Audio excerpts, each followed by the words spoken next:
Welcome to Flat Earth Debate Uncut and After Show. I'm your host Nathan Oakley, and if you are new to this channel, or you've not done so already, then be sure to subscribe, hit the bell notification icon and join button if you'd like to become a Nathan Oakley 1980 channel member and keep up to date with the Flat Earth Debate. If you would like to support the channel, there is a super chat that runs alongside each of these shows while they premiere, and there's also a PayPal, Patreon and crypto link in the info box below the video. Also below this video you can get £50 for swapping your UK electricity supplier to Octopus Energy, and this is of particular note if you drive an electric vehicle. Speaking of Patreons, I'm going to do a quick shout out to all of you who do support me on Patreon, so a massive shout out of thanks and appreciation to Fibre Oats, Bogey, Michael Kahn, Sarah Griffiths, Rob H, Ben White, Maximum Gravy, John Kays, Tommy Swagnuts, Patrick Gunnels, Banter, Will Brax, Mel B Styles, Troy Shuker, Boesnail, Maris, Hairy Blade, Mobile Max 777, Neo the One, Lost Cat FE, Rob W, Open Minded, Reese Pound, Del West Watson, Muted, Maria Neelands, Unbelievable Productions, Blue Ridge Ranger, The Real Gabster, Liam Nedrick Jr., Abraham Mohammed, Adrian Quintana, Skeptic936, Life is Short, Texas Mike, and David Wayne Foster. So another massive thank you to all of you for supporting me on Patreon. Now I will hand over to whoever is in Discord and Google so you can enjoy their dulcet tones while I set up for today's live show. Arrived just in time. How's it going? Oh, just got a little frog in my throat. But Adam and I, if he's going to get on, he said, want to do a little present today. So just give you a heads up. You and Adam? Yeah, I spent time with him yesterday showing him something from one of my books. So him and I want to share it. Oh, okay. Sounds good. Yep. One of your books that you wrote? No, one of the books that I bought. Well, it's really good. It's really good. You should write a book, 10th Man. Yeah, maybe. I'd have to have a ghostwriter. Why? Just because the command of the language, and I mean, if someone recorded me talking and then did some adjustments, maybe that could be a book. But for me to sit down and write a book, it's not my talent. It's not. I've tried just on small scales. No, fair enough. Yeah, I try to do what I'm strong in. Delegate the rest. Indeed. That's why I got Adam. I see all these math equations. Adam! That Adam is talented, huh? Yeah, he is. And a lot of fun to talk with. Yeah, Adam's very sweet. Sweet guy. Yeah, get hard. But I can put up a couple of slides just for us to get the plate ready, if you like. Yeah, sure. What's going on with the bing bongs? Someone appears and then like 5 seconds later it goes bing bong. Weird. Hope that's not a foreshadowing of something more irritating to happen with this particular hangout. Hopefully not. Speaking of which, my Windows update is downloading at this moment, so hopefully it won't automatically do something to me either. That's partially why I start a solid hour before the live show actually begins, because things like that happen. I restart the computer just before, so I change my sound settings, then restart the computer every day. But at that point, it might do an update, in which case you might be sat there for 20 minutes. So I need the extra. I've normally got about a 20-minute buffer, there or thereabouts, if I start at 1, which I do. But yeah, those things can really chew out your day. If you're intending to start at 2 and you think, oh, it'll only take me 5 minutes. Because best case scenario, if I really put my mind to it, I'm sure I could get everything on the page or on the monitors, if you know what I mean, set up and ready to go within 10 minutes if I really went at it. But if you just leave yourself 15 minutes to get started, that's nowhere near enough because something always goes wrong. Something always slows you down.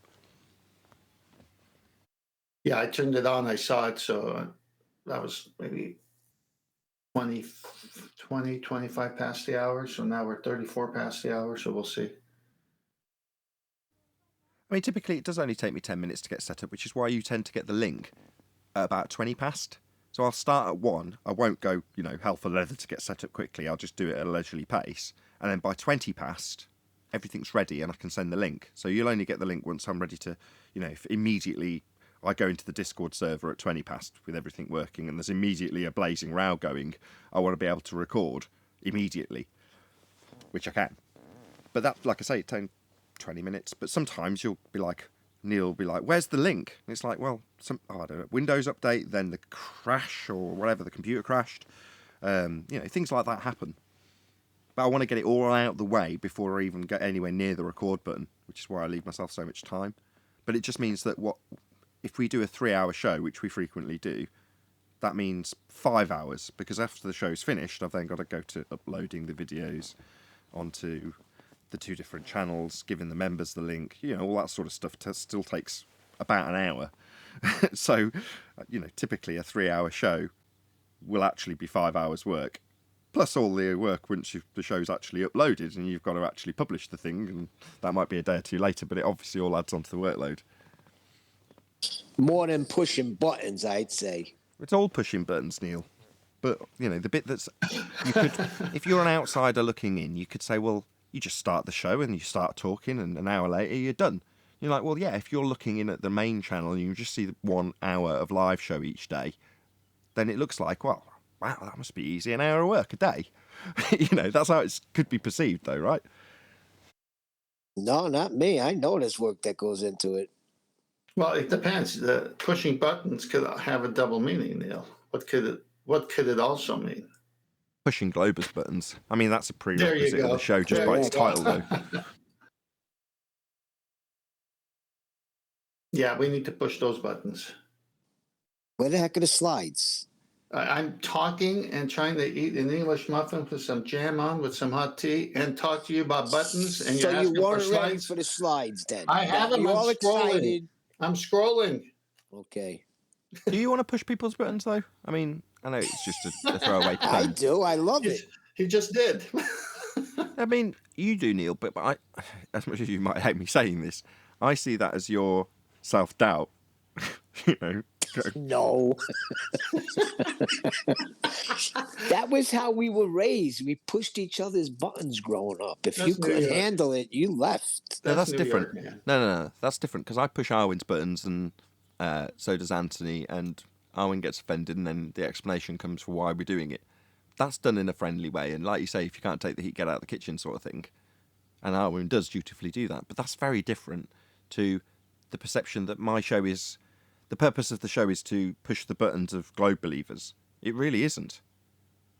No, I see that as the MO of an anti-flat Earth channel. Their only purpose is to push our buttons. That's the purpose. I agree.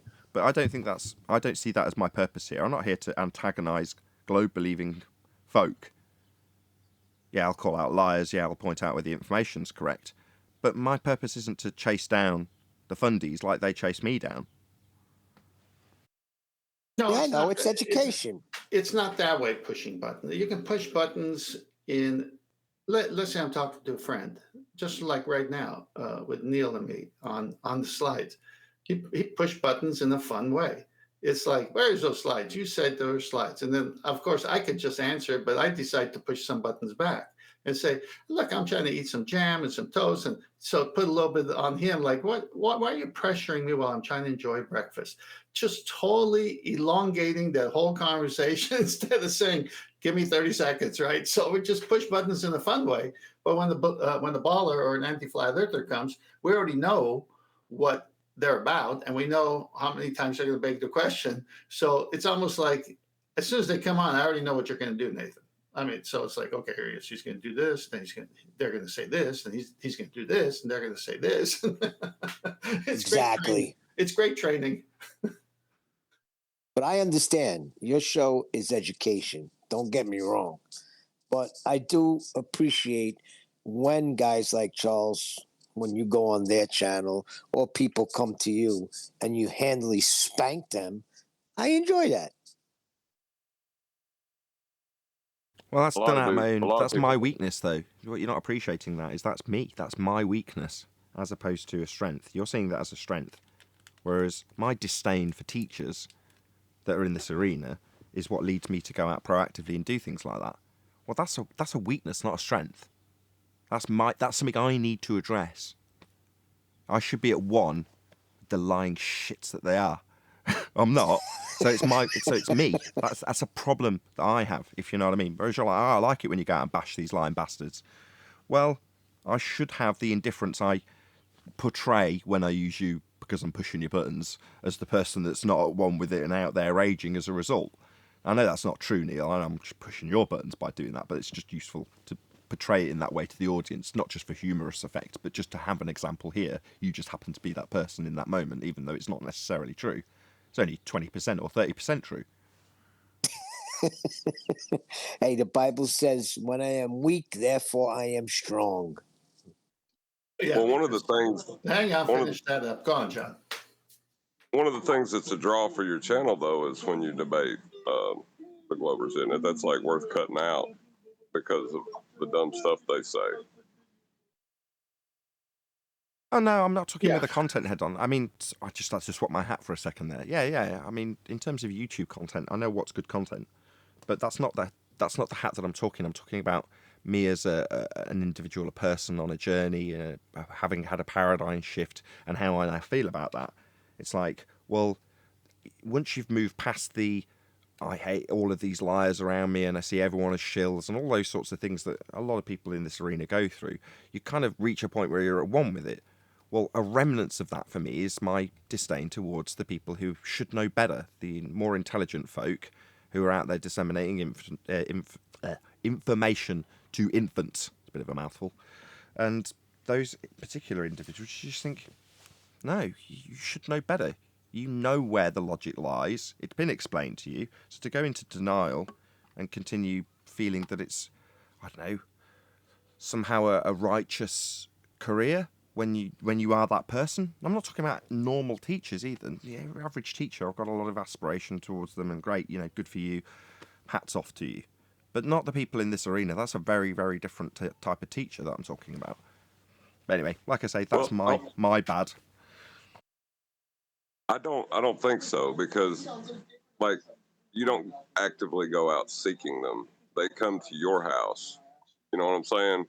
Like if someone come in my house and started preaching, I think it is my duty to say something back. So I don't really see it as you're doing anything wrong, pointing out how they're ignorant.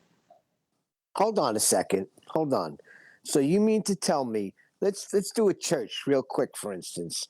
So I go to another church and I see people doing outlandish stuff.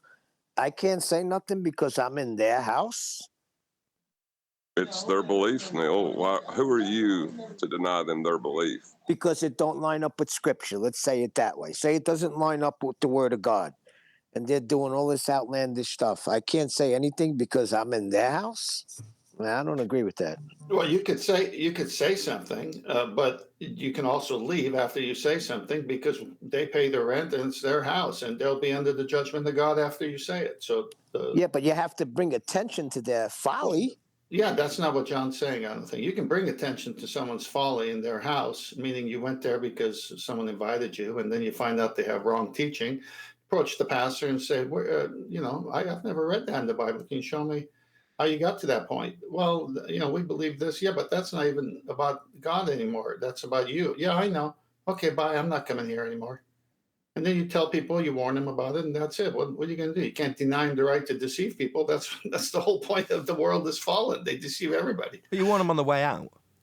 You want them as your grievances have been aired, and you're now saying, I don't want a part of this.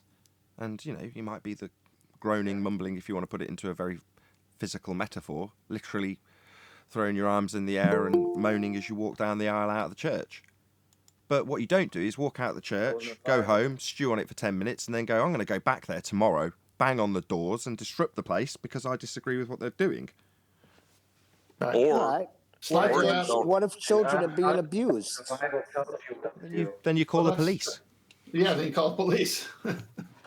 Or you don't go into someone's house, agree with them about their statement, and then tell them they're wrong right after. That you certainly don't do that. Explain to them how they're right, but they're wrong. Like, of course the ground under the mountain is flat, Nathan. What are you saying? The ground's flat? How did I know you were going there? That's All knows right, that. We've seen a lot slides of are up. we've seen a lot of Al-Biruni, or I have, mainstream rhetoric Al-Biruni videos where they explain that particular aspect of measuring the ground flat to get the angle, to get the height. And in one of them, they even said, "Yo, we'll have a lot of flat earthers coming along at that point, won't we?" And you're like, yeah, you will. That's right. So if you're even semi-conscious that this is an issue, why are you putting it out there? If you realise that he's got to measure it flat first, why are you suggesting that he can derive a dip angle to give him a geometric physical sphere edge to give him an R value? He's got to measure it flat first. Now, obviously, while that was out there years ago, none of us really realised how devastating that was. It takes a fairly significant journey to get to the point where you appreciate why that's devastating. You can't get that curved adjacent to give you an angle in the first place. But would I be able to summarise that 2 years ago? Probably not.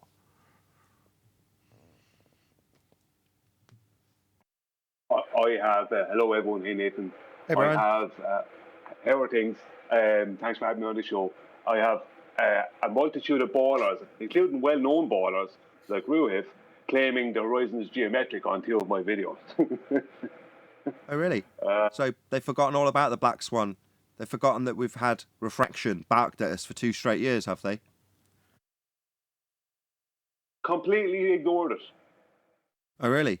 Oh, so 2 Why years did of head they in the ignore sand. it? So did Roohif spend 2 years literally with his head below the sand, ignoring everyone about refraction, so he could pop out 2 years later and go, of course the horizon's a physical, geometric limitation to our view? Whoever said it wasn't? Well, yeah, these people that were chanting it for 2 straight years, Roohif. Black Swan, mate. No, it isn't. Nathan, they cannot accept the black swan because, like John told us a while ago, they'll have to relinquish their beliefs in a sphere, and they can't do that. Well, doesn't matter. Makes no difference, because if the Earth was a sphere with a geometric horizon, then every measurement to it would be 1.2 times the square root of the observer's height in feet, as per his claim. That's what he's saying, geometric horizon. No. We can show it's beyond the physical limitations of a sphere edge horizon at 1.2 times the square root of the observer's height in feet. Black Swan! Part of this aren't you getting, Roohif? Are you slow? Well, Roohif was claiming that the boats were sailing over refraction at the weekend. That's not geometry. Well, that's not a geometric horizon then. No. So he seems he's confused. Sorry, oh, I see. I should be a bit more sympathetic. You're slow, Roohif. Confused. Don't really understand the difference between geometric, physical, Earth curve edge horizons that block things and refracted bent light in sphere-shaped air. Oh, well, we can educate you on those things, Roohif. Have no fear. He shared a video with me, and a video he made, or something to do with him. Anyway, he's claiming it, and he shared it with me. And it's about how a boat is hidden behind the horizon. What, Earth curve? Oh my yeah, God. Black Swan. So if the horizon's blocking it at 1.2 times the square root of the observer's height in feet, as per the maths marked with an X labelled horizon and geometric, then it's not refracted. The guy seems very confused. Yes, he does. Well, Sorry, go on, John. I was going to say, if you were going to refract the horizon, you might as well just throw the sextant and theodolite away. They're useless tools at that point. That's why he's saying it's geometric.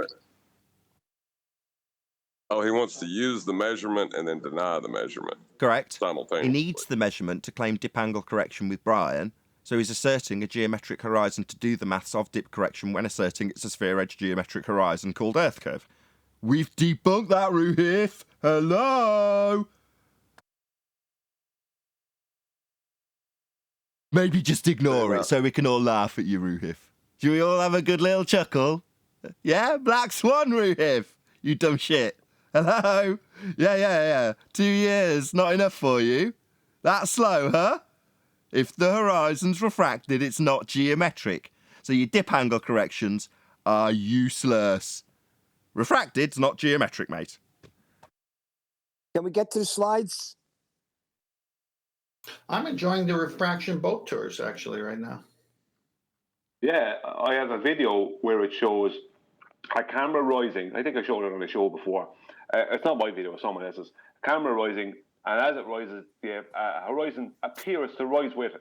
Now, the camera's making a bigger angle, obviously, as it rises, but the horizon continues to appear to rise with the camera, no matter how high it goes or how fast it goes. It continues to appear to rise with it. Now, obviously, it's not rising with it, but it gives that appearance. But on the globe, as the camera goes up, the horizon would have to go down. But they're all claiming now that that is the globe horizon and it is geometric. Wow. Right, I've got your first slide up, which has got a loose triangle, correct? Hang on, I gotta go over there. Sounds like Brian broke the Globers. It sounds like it. It is refracted. It is geometric. I mean, refracted, but geometric. But also refracted, non-geometric. But geometric and refracted. Yeah, they sound very confused. All right, I got Neil pushing my English muffin with jam here. So here we go. The first one is that black and white with the center of a sort of sphere with a spherical triangle. Is that the one you're saying?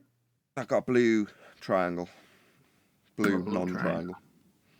Blue non-triangle. All right. Which one you're showing? Sorry, the spherical triangle. Is that the one you want me to start on? Well, the second one is the one that says spherical triangle as a title, 270 at the bottom. Okay. The one before is just a black circle with a blue triangle in the middle. Yeah, that's the one. So we're on the same one. All right, good. So just a little teaser until Adam gets on, because in one of the books I bought on navigation, they're going through this. And of course, we hear a lot about that we live on a sphere, and we know you can't get an angle with a curved adjacent, curved baseline.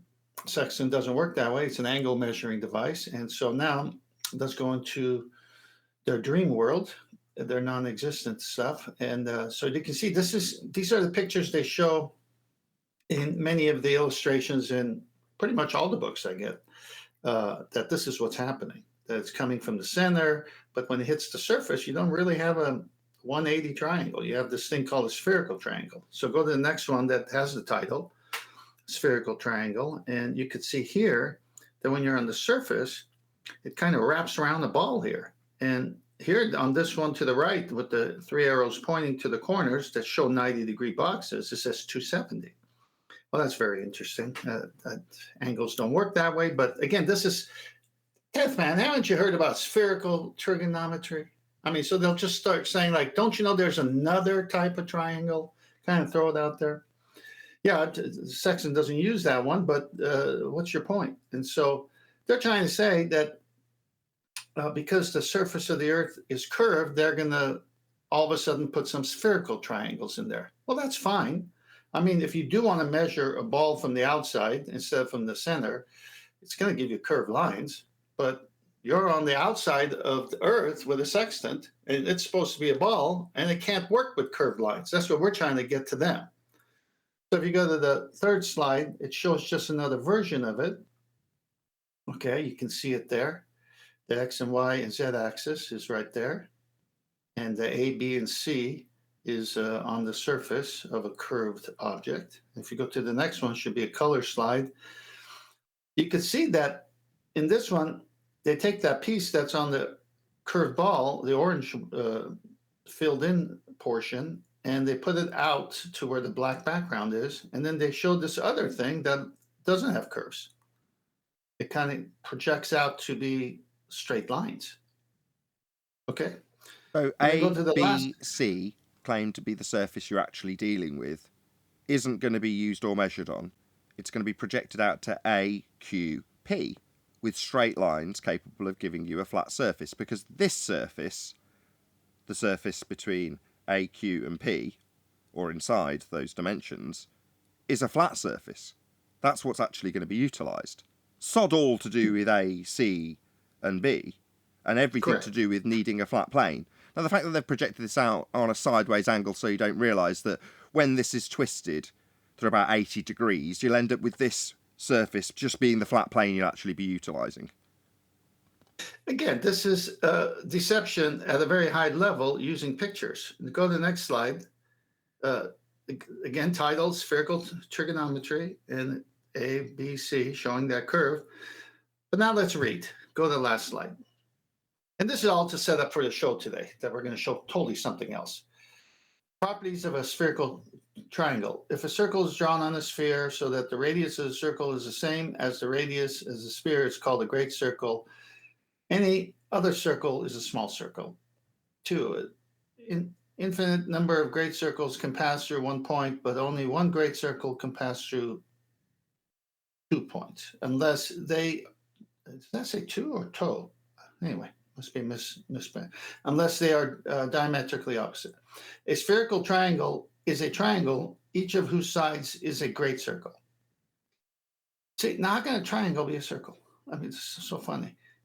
Number 4, the length of the arc of the circle can be measured by the angle which the arc subtends at the center of the circle. So there's that center talk.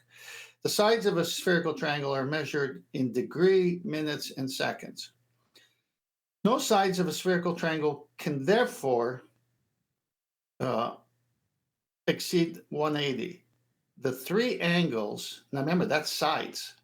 No side of 3 sides can go over 180. Not a total 180 for a triangle, but just one side can be no more than 180, just to make sure the audience gets it. The 3 angles of a spherical triangle must together be more than 180 and less than 540. Let me read that again. The 3 angles of a spherical triangle must together be more than 180 degrees and less than 540 degrees. The greater side is the opposite the greater angle. If 2 sides are equal, I don't know why it says toe. If 2 sides are equal, their opposite angles are equal. If one angle of the triangle is 90, it is called a right angle triangle. And if one side of the triangle 90, it's called a quadrantal triangle, if I'm saying it right. And then it gives you a thing. So this is going to serve as we go through one of the navigation books. Now, how does the sextant work? What do you mind? What's the minusing zenith? it off the sky degree that you're taking it to bring it down to the ground. So, And what's the highest point in the sky called? 90 degrees. 90 degrees. Yeah, zenith. Right there tells you how sextant works. They say, I just want to state that none of those are triangles. A triangle cannot have any more than 180 degrees on its internals. So they're not triangles. Of course. They are connected to the great circle roots and Haber-Sign formulas and different things like that.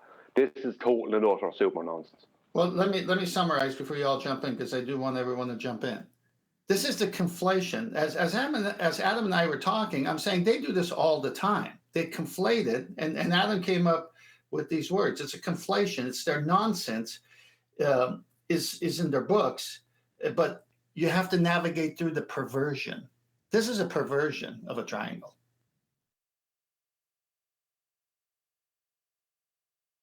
Mathematically, right? It looks like it can work like that on a sphere. Mathematically, but mathematically is not the reality in which we live in. And mathematically, you're going to need R.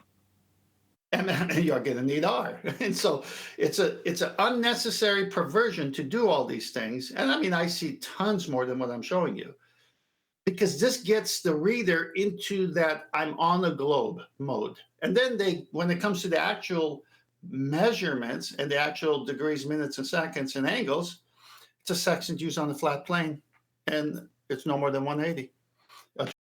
And it's a 90 degree zenith. And that's why it says in the book, you minus or subtract from 90, not 180, not any part of 540.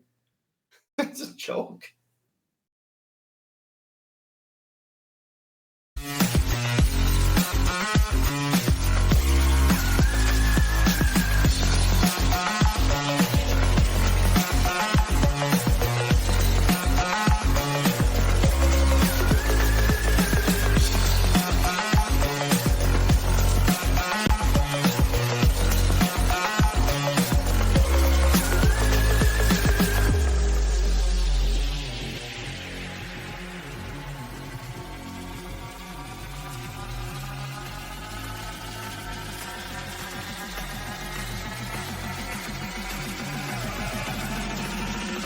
Welcome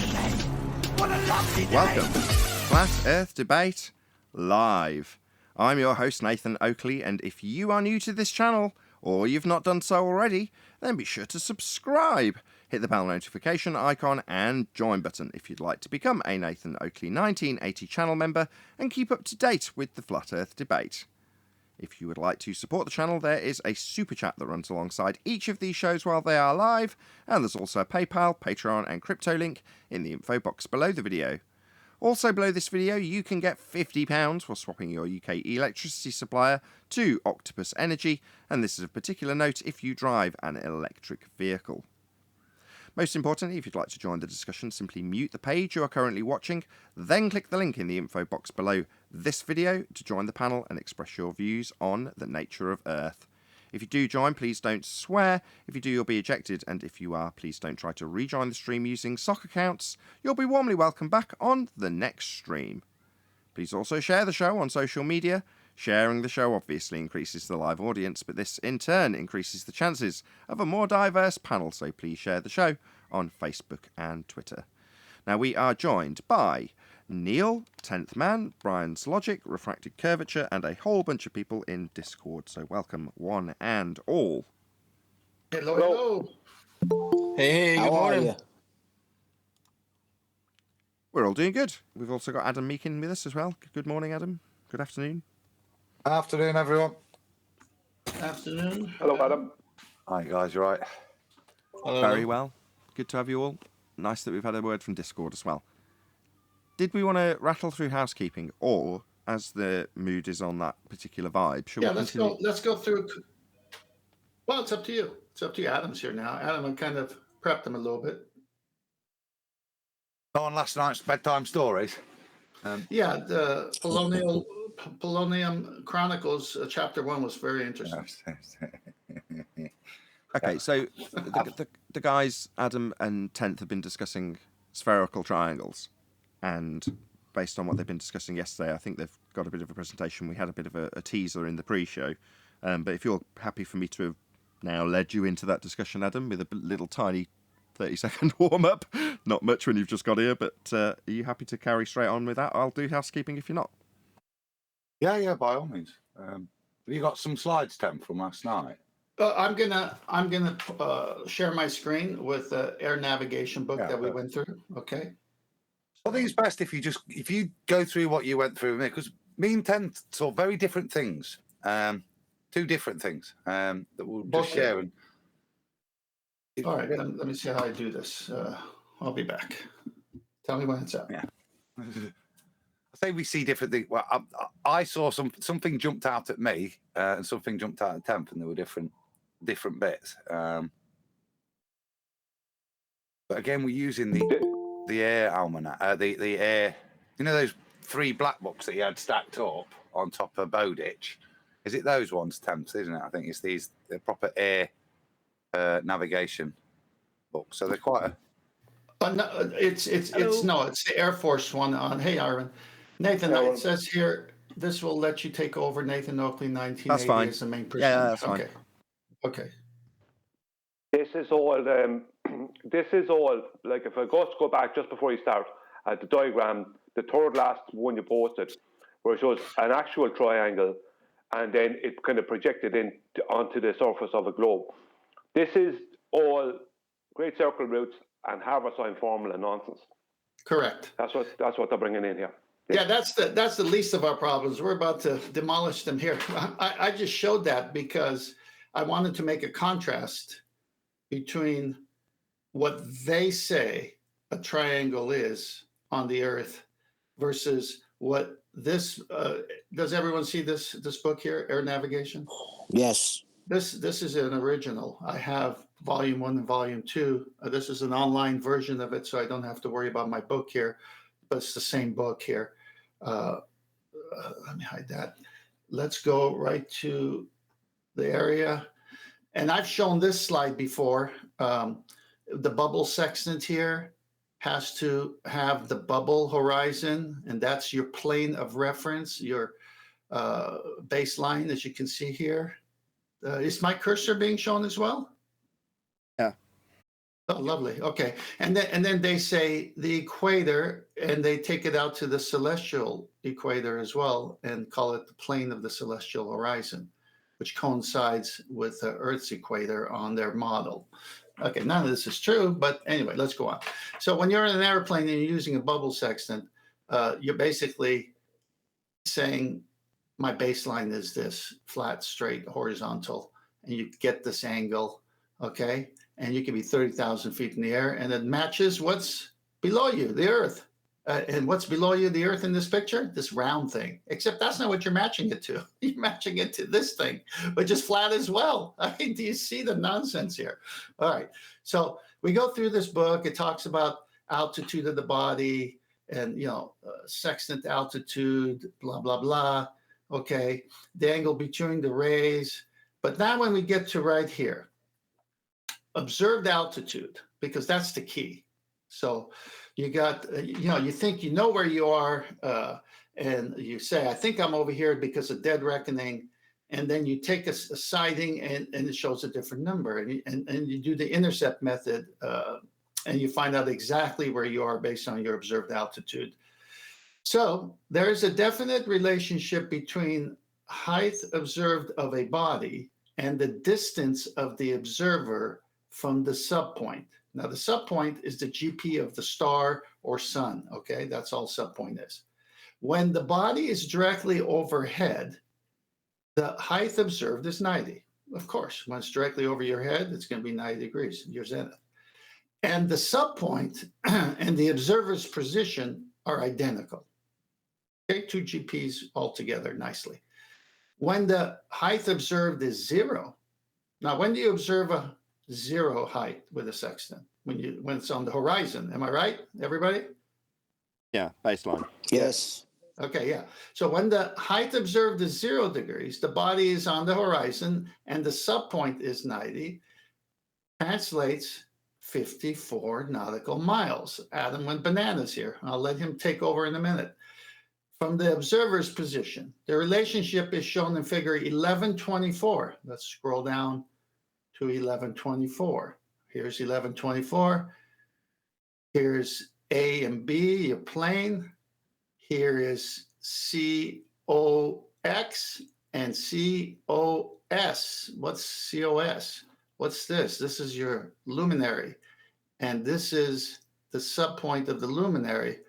And you see how I can't work on the globe? A sextant can't work on the globe. So we're going to come back to this picture. All right, but let's go back here and keep reading. The relationship is shown in figure 1124, where C is the center of the Earth. Let's see if we can keep them both together. C is the center of the Earth. AB is the observer's horizon. Hold on 1 second, boys. This better for everybody. Is this better? Since the sum, and the S is the subpoint of the body, since the sum of the angles in a triangle must equal what? 180. This is a navigation book.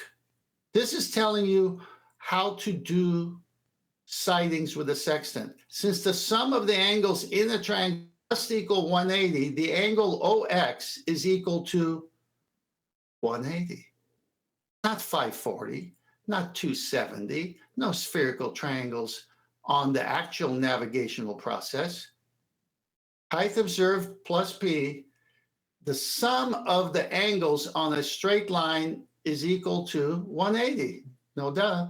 So angle OXC is equal to height observed plus P. The horizon AB being tangent to the Earth at O is perpendicular to OC, a radius of the Earth. Thus, angle OCX is equal to 90.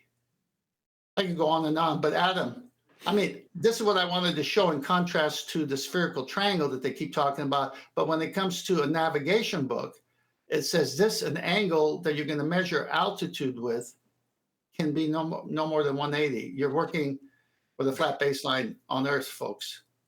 The bit I like there, 10th at the end there is we've had to have the ballers make their apologetics, but it's quite clear what it's saying here. Look, the horizon AB, and this is in their world, being a tangent to the Earth at O is perpendicular to OC, a radius of the Earth. So none of this is doable unless you've got R.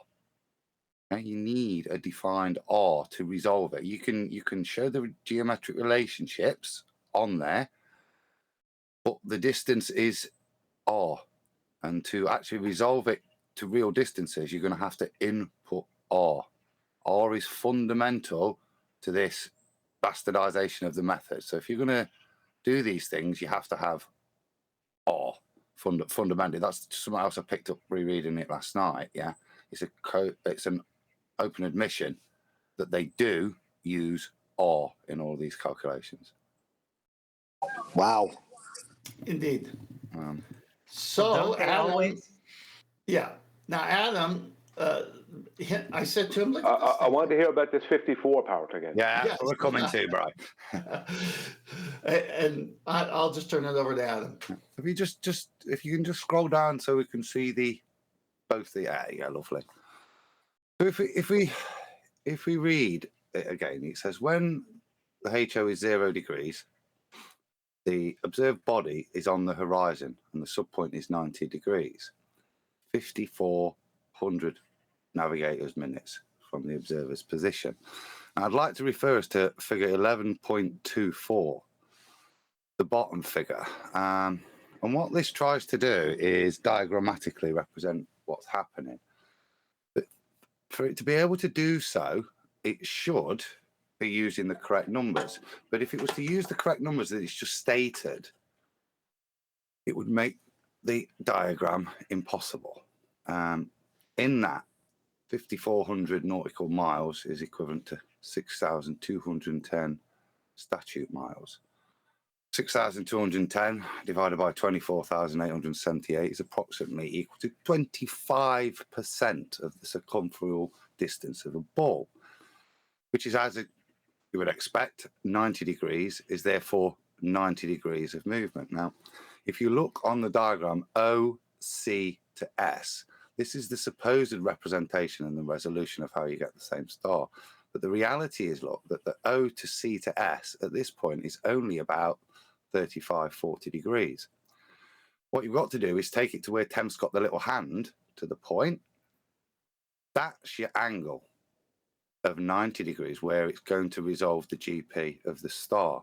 Now, suddenly, it's a lot harder geometrically. In fact, the only place these lines intersect now is out at infinity. And that's what excited me, Brian, that the way they describe it is an impossibility. Now, if you're stood at O and you're seeing something that is supposedly where that hand is at 90 degrees, which invokes 90 degrees of ball Earth rotation, you can't see anything. Look at the obstruction. At no point do you ever get to see anything there. So what they're claiming is you're looking out to infinity, and the only way in which the geometry resolves is for the line O to star and S to star where it should be is not the piece of paper would have to stretch to infinity to resolve the triangle. That's the reality, and that's the admission in there. And if you just apply a bit of common sense, you can see how illogical that claim is. Quick shout out to Rebecca, who says, I'm learning a lot from each show. Thank you, Nathan. I take full credit for this presentation, Rebecca. Thank you very much for the super chat. I would too.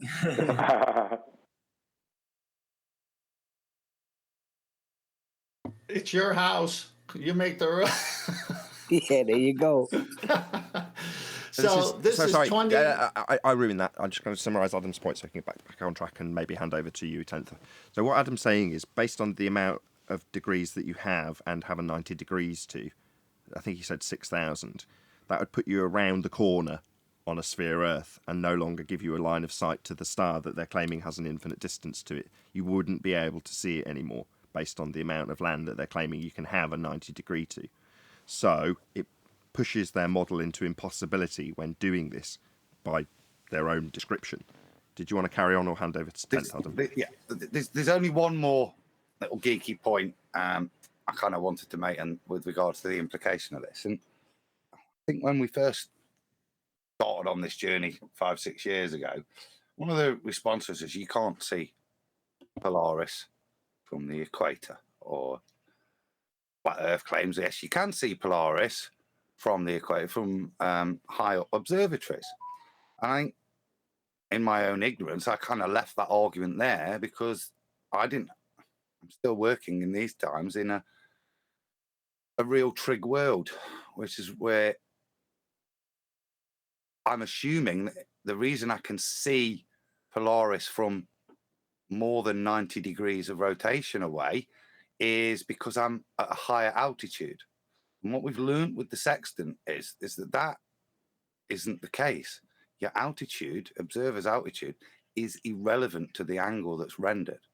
So that then, with that knowledge, adds real credence to what I've just said about 5,400 miles being able to see, and why we are then able to resolve past the equator some images of Polaris. That, I think, coupled with the Sextant knowledge about altitude not affecting angle, that adds a little bit more detail to that argument. It's good. It's not just Could I geeky. No, this is great. It's globe debunking. So, no, this is excellent. It gets better. Quick on to the end of it. Yeah, go ahead. Just on that point, because it's pertinent. Yeah, you can see Polaris up to 2 degrees, let's just say, past the equator. And the reason for that is celestial navigation. And what they did for years is they hijacked celestial navigation and called it 7/6R. When it has nothing to do with 7/6R, it was always celestial navigation. The reason you can see Polaris is due, past the equator line is due to celestial navigation, not 7/6R. All right. Yeah, very good. So 5,400 nautical miles. So let's go back to the image. This is a right angle.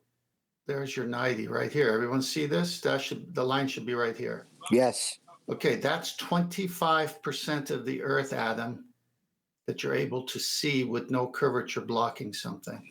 All flat. How can that be possible on the curved Earth? Completely impossible. I'm sorry. What I just said a second ago, I meant to say celestial refraction, not celestial navigation. Right. So they would have you believe that when the sun is at the horizon at sunrise, the subpoint of the sun is 5,400 nautical miles, and your sextant can catch. Of course, you have to put the refraction corrections in it because it's below 15 degrees.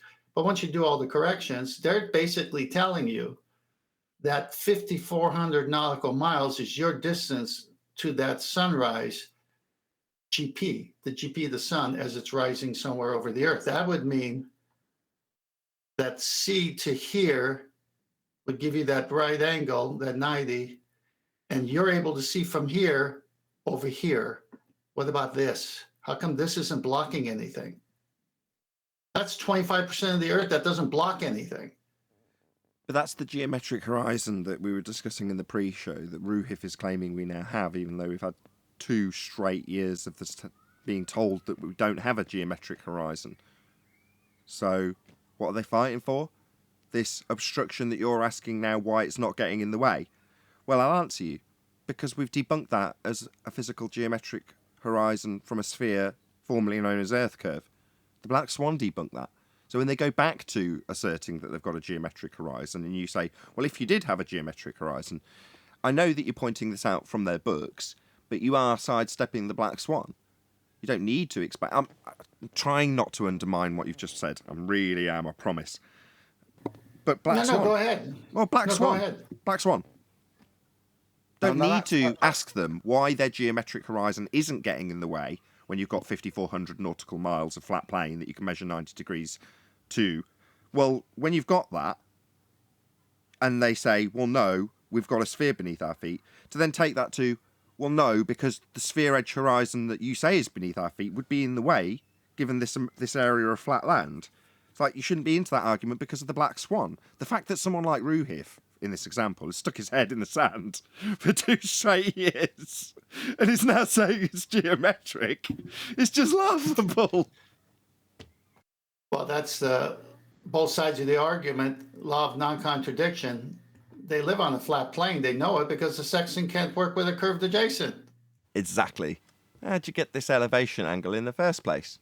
You're not measuring from the centre of a presupposed spherical Earth with an R value also debunked by the black swan, as Adam pointed out earlier. This necessitates the measurement of that sphere beneath the flat line that you're actually measuring. Well, have you got that? No, that went the way of the dodo too, with the black swan. The importance mathematically of this is it states that they use R. And like I say, you have to then have R to render, to calculate the angle change, to apply that to the circumference, okay, to tell you where things line up.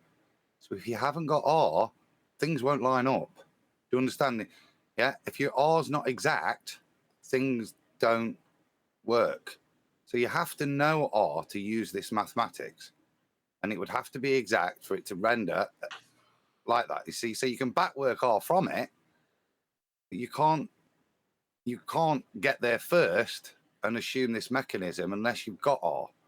So to me, it's another proof that they have to have R if they're going to allow this to be how they justify what's going off in the head. You can pretend you're doing this with all the problems, but you have to accept that you've defined R already. I agree with Nathan. Black swan, then. Exactly. Yeah, exactly. Black swan, which I'll give a quick rendition of if anybody's unaware. If the Earth was a sphere, as is required in this explanation for tangent planes being used with a sphere Earth beneath a flat plane that's actually measured, then every distance to that geometric horizon depicted on screen now would be 1.2 times the square root of the observer's height in feet. It's not.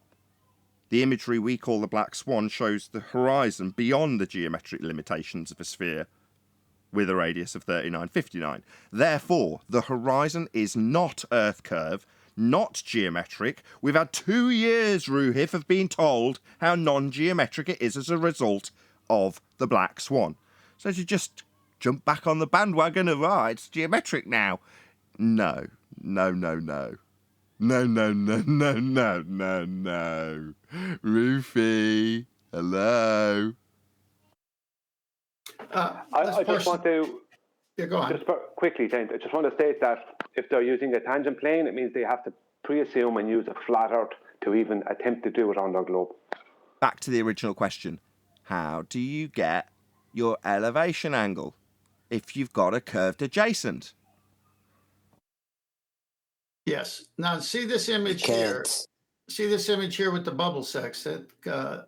They assume a baseline that's flat, horizontal, because that's what the bubble does. It's a bubble is the artificial horizon.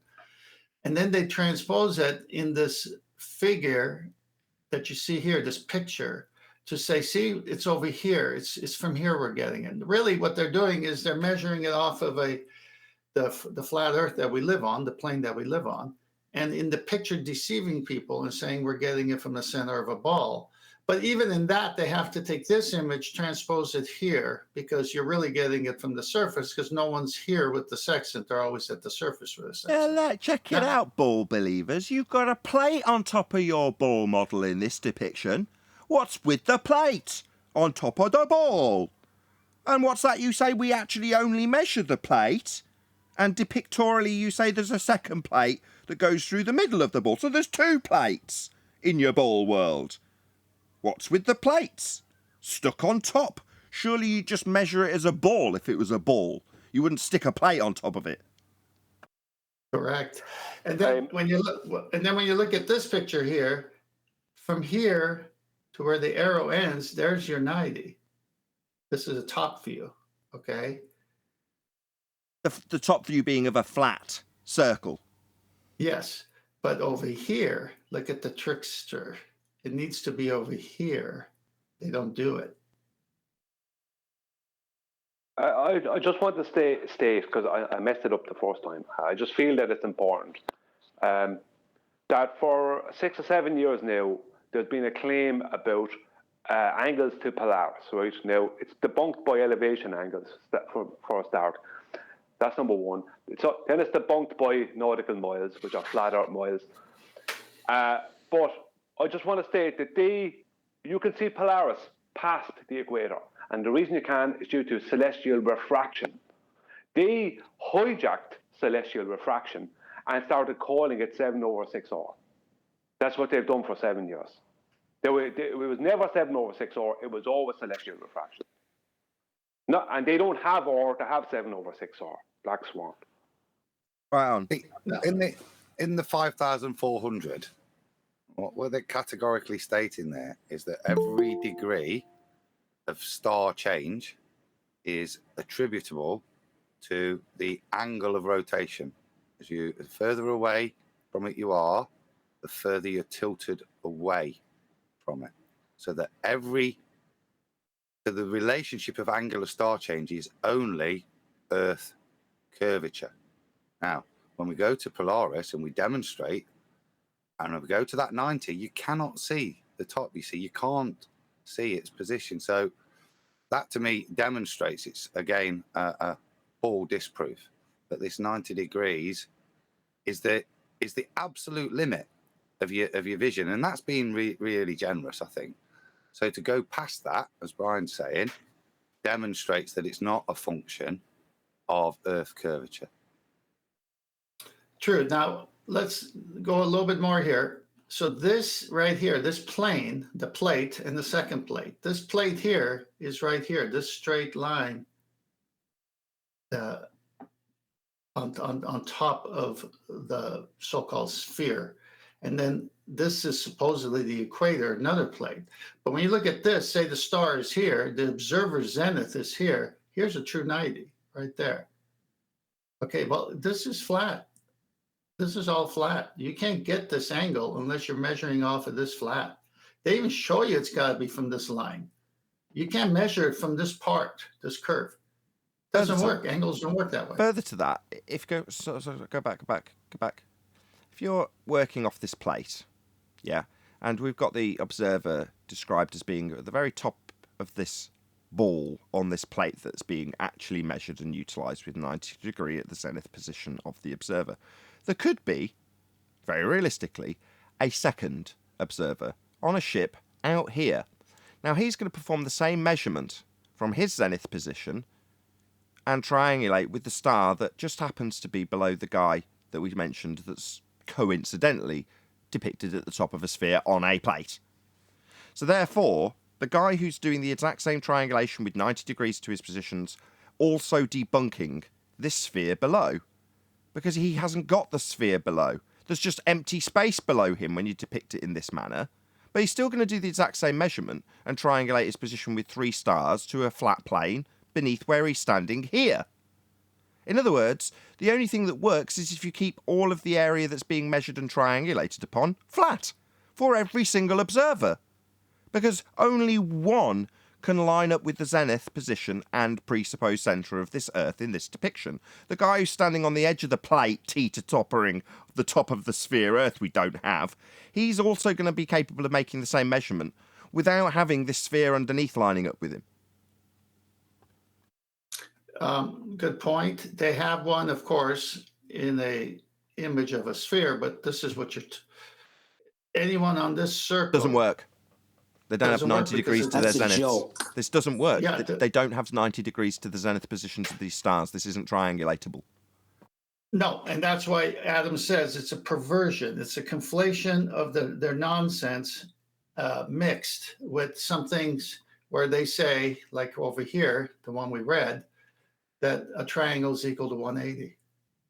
How come you can't work on a curved surface and have a triangle be 180?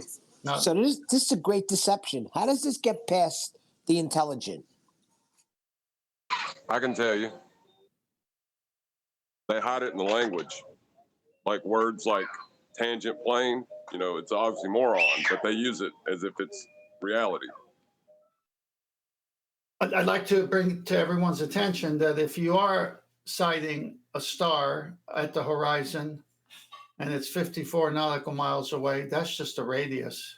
It's really 10,800 miles of flat. Wow.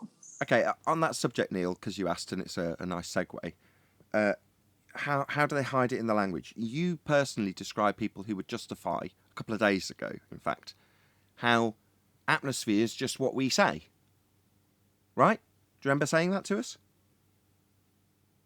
Yes, I do. I know where you're going. Right.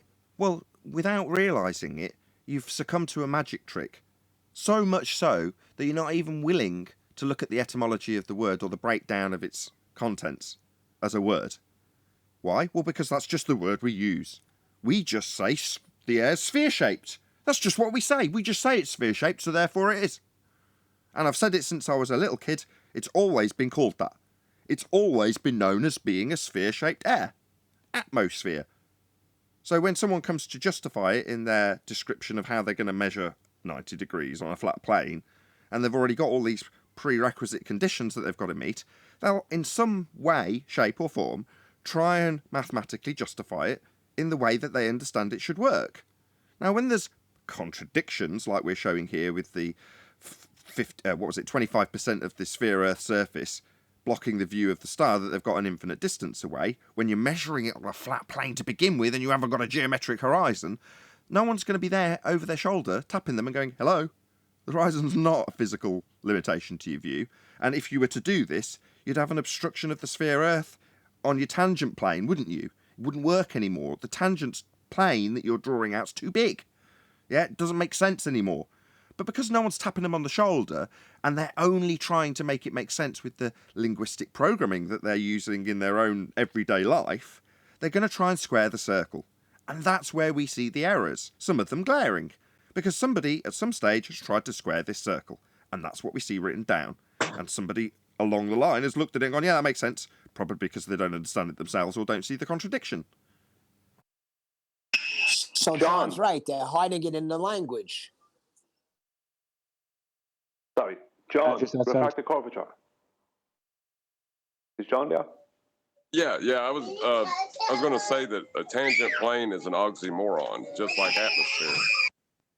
Well, the question I have for you is, as a bowler, because I've asked this question in the past to the bowlers, and I never got an answer.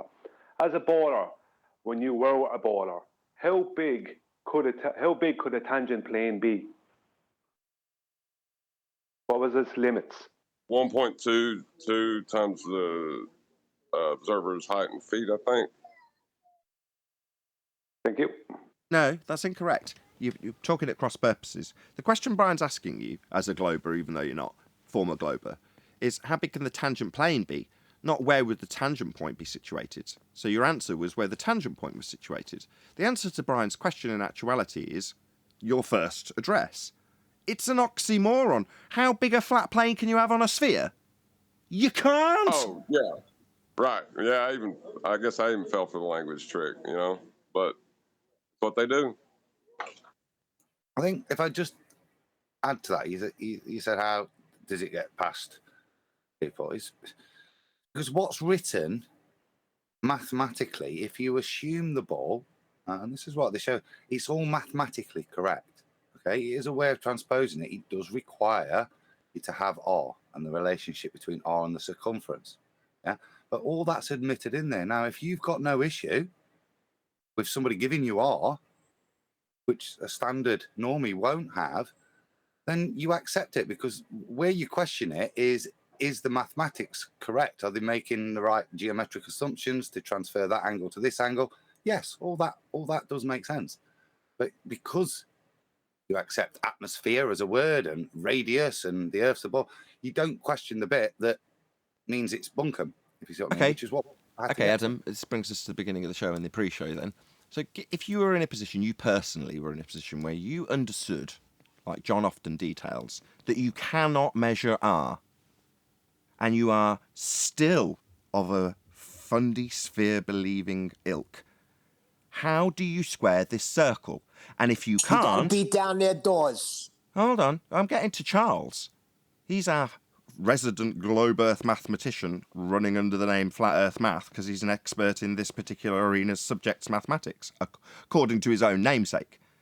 Yet, what did he do when it came to this particular problem? He's got a tangent plane and an elevation angle off a curved adjacent, and he's got an R value question. Those are the only two things I asked him about. I only covered one of them because we didn't get past his lie about needing R. Now, as Adam's pointing out, it's fundamentally required in this explanation. There it is, it's disclosed. Now, if you don't realise that being given an R value that we've debunked and you can't measure, if you don't know that, then you're not going to go, oh, well, that's a problem. You're just going to go, okay, because I already know we've got sphere-shaped air and the Earth's a globe. Therefore, I'll obviously accept this begging the question fallacy at an R value that I'm going to use to engineer in the mathematics to make it work on a flat plane when I'm measuring 90-degree angles to flat surfaces. So that while Adam might say the mathematics works, it requires R. And we've debunked R. Therefore, the resident globe Earth mathematician Charles had to lie about his requirement of R.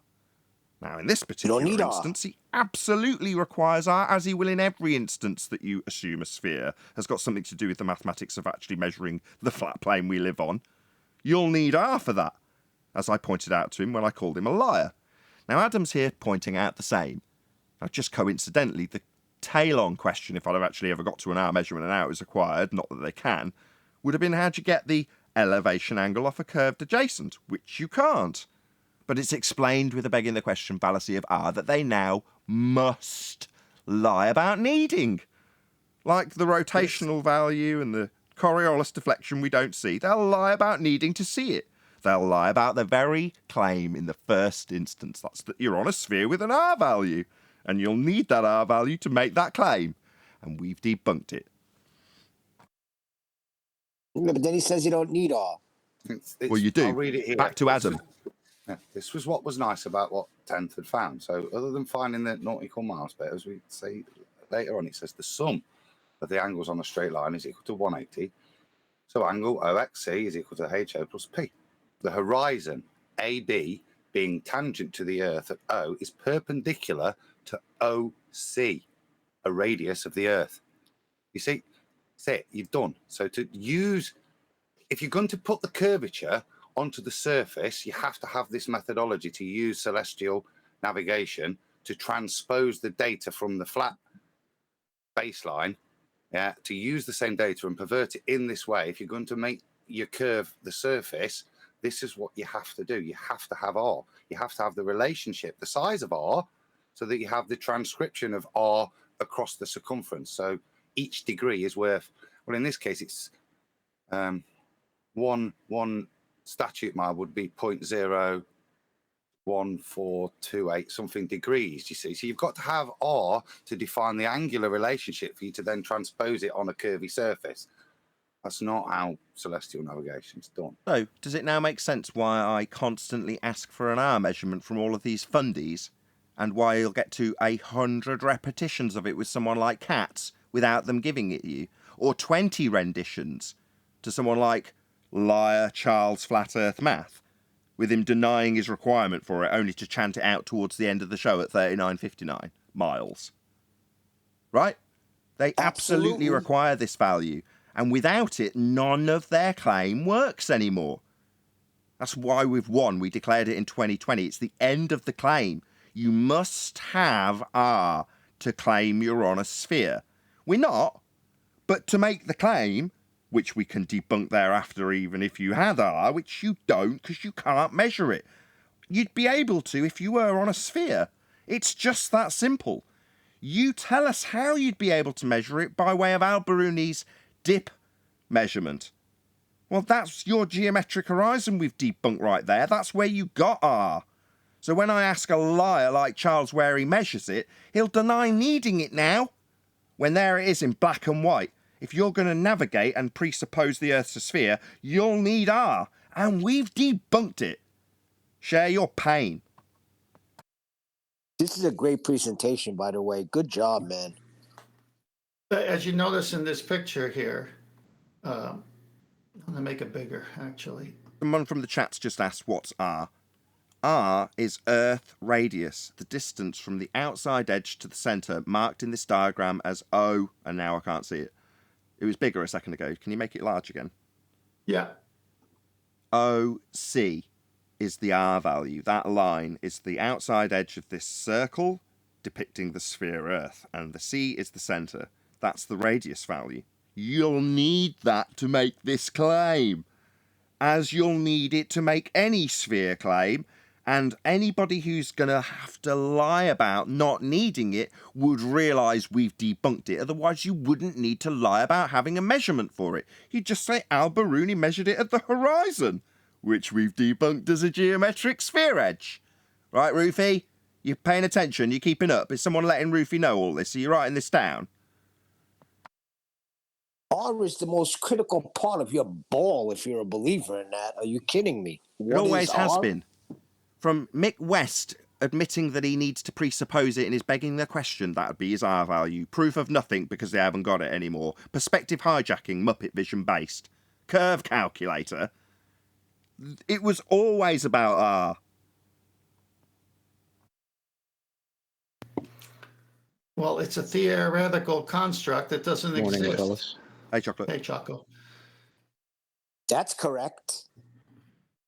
So, Nathan, let's finish. Sorry, I had to clear my throat. Let's finish up this part here. So if we read the arc on the surface subtended by the angle OCX. What's the angle? OCX, not OCS. See a straight line here out there in space? That doesn't exist on Earth with a sextant. That only exists in this drawing because you can't use a sextant on this ball. OCX. What the heck? Shouldn't it be OCS? Isn't this the GP? Why is the GP in space? Thus, the distance from the observer's position to the subpoint of the body, or OS, equals 90. So why haven't they drawn it on this diagram? Oh, because it would make it really obvious that it doesn't work. Right. Hey, Nathan, how are you? Hello, Bob. How you doing? Hey, I've got a sextant challenge for you in the timeout chat. Can any of you tell me my position?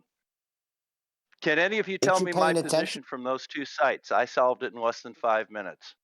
So you've got all your sextant geniuses in there right now. Go ahead and tell me where that position is. Why? What will it serve? Hold on. I don't mind to challenge. Will it prove a ball?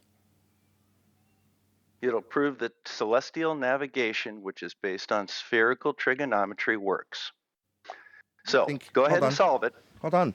Your claim is that if we do this challenge, it will prove that the trig being used is spherical, correct? You seem hesitant to just confirm the thing you've said 20 seconds ago. Nathan, you can either solve the problem or you can't. Hello. Go right ahead and do it. Give me a position. Latitude, longitude. Hello. Clarifying your claim. Seem a bit hesitant to just clarify the thing you said 25 seconds ago. So you're saying that in order to solve this problem, it will require spherical trig, therefore proving a sphere if they do the challenge or I do the challenge. Is that what you're saying, yes or no? It's what you said about 40 seconds ago. Go ahead and give me the latitude and longitude. No, go ahead. Why don't you answer? Sorry, what is your malfunction? Yes, I will do that. As soon as you confirm what you have said about a minute ago, and we are stepping further away by you demanding that we do this, regardless of the clarification, it will prove a sphere by your declaration that it will require spherical trig to do it. Is that correct? You stated that about a minute ago. Are you denying it now or not? It works, Nathan. But you're more than welcome to use flat Earth trig to do it. More than welcome? Sorry, which will we need to use? Okay, now we've got a bit. Now we've got a bit further. Now we've got a bit further. We're welcome to use flat Earth trig, but which one works? Does it work using spherical triangles, or does it work with normal? You seem to be interrupting me before I get to the end of my question to clarify your challenge. Are you scared of us clarifying your challenge? Is it just the case that you lay down the challenge, we must do it, and there's no clarification to what it'll prove in between? We're just clarifying what you think it'll prove. You're saying we're welcome to use flat Earth trig. Which one will actually get you a result, though? Will we have to use spherical trig to get the right result, Bob? Nathan, It's going to demonstrate whether or not you can actually read a sextant. Hear that quiver in his voice? That's the sound of a man that knows he's fucked. That little quiver in his voice. Did you hear it, ladies and gentlemen? Nathan, go right ahead and just demonstrate that. That's a man scared of me. I know I make you shit your pants, Bob.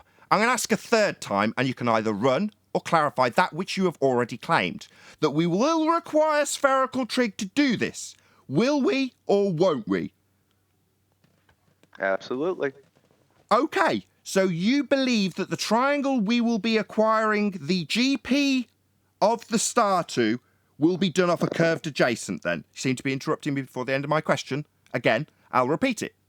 So, when measuring... He's interrupting me for a second time. At the start of the question rather than the end this time. I'll try a third time. He seems very scared. That's the fourth interruption. Obviously terrified of me repeating the question, which is to acquire the GP of the star. We will be doing it with a curved adjacent then, won't we, Bob?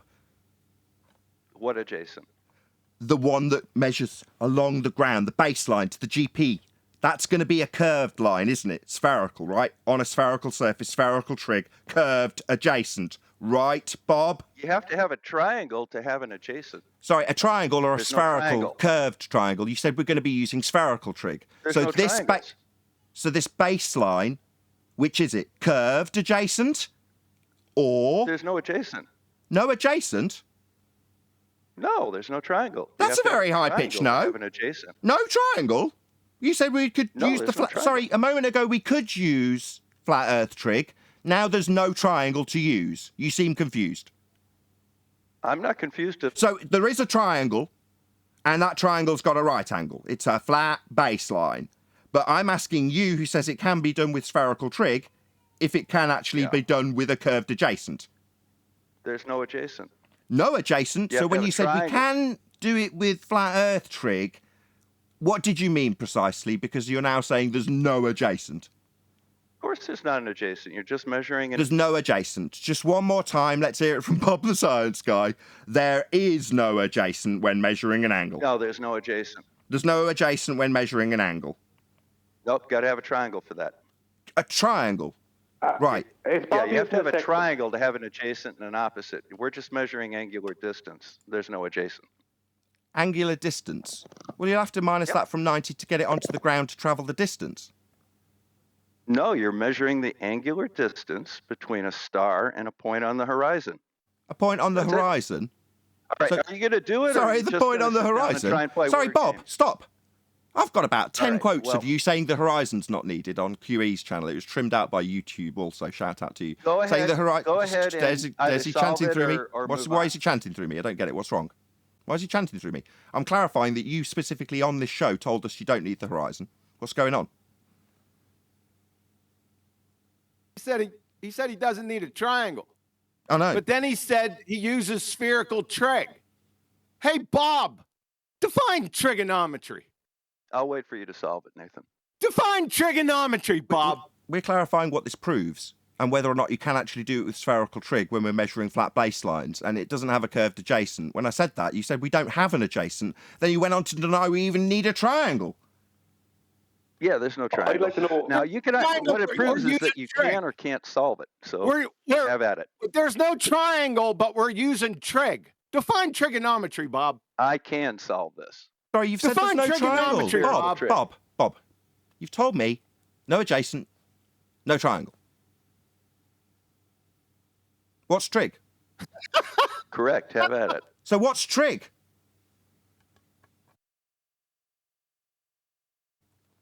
For the audience's benefit, this dumbfounded silence is what you get when you become a fundamentalist religious zealot chanting about measuring angles on a curved surface.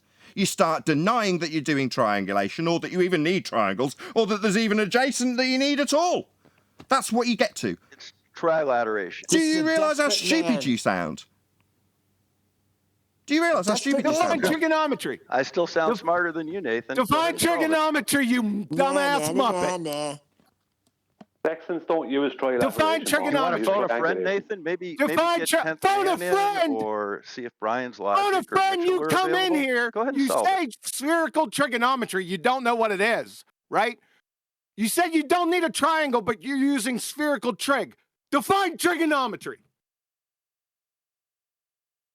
You're a fucking moron. What's a circle? Seriously, Bob, you've laid out a challenge, but when we come to clarify how it will prove for sphere Earth, you said we could either use flat Earth trig or we could use spherical trig. But then you've gone on to deny triangles. I don't get the... I seriously don't get the mentality that would do this. It's humiliating for you. Hey, I've got 2 star readings right there that I was able to find my position. Hold on, QE. Hold on, QE. Just butt out just 1 second. I want to know, seriously, what has led you to do this, Bob? You've come in and denied the need for... Have you ever tried to use one? Sorry, is this going to be an ad hoc? No, I've never used a sextant.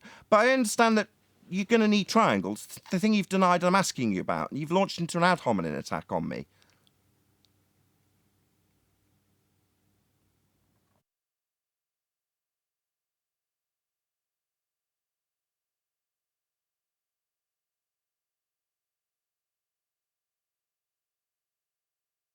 I await your determination of your position with bated breath.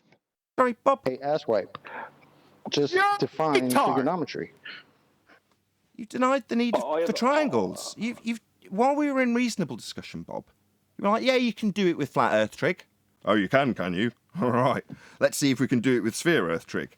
Now we're into denying triangles, and somebody from the panel, QE in this instance, as in his very reasonable way, asked you to just define trig.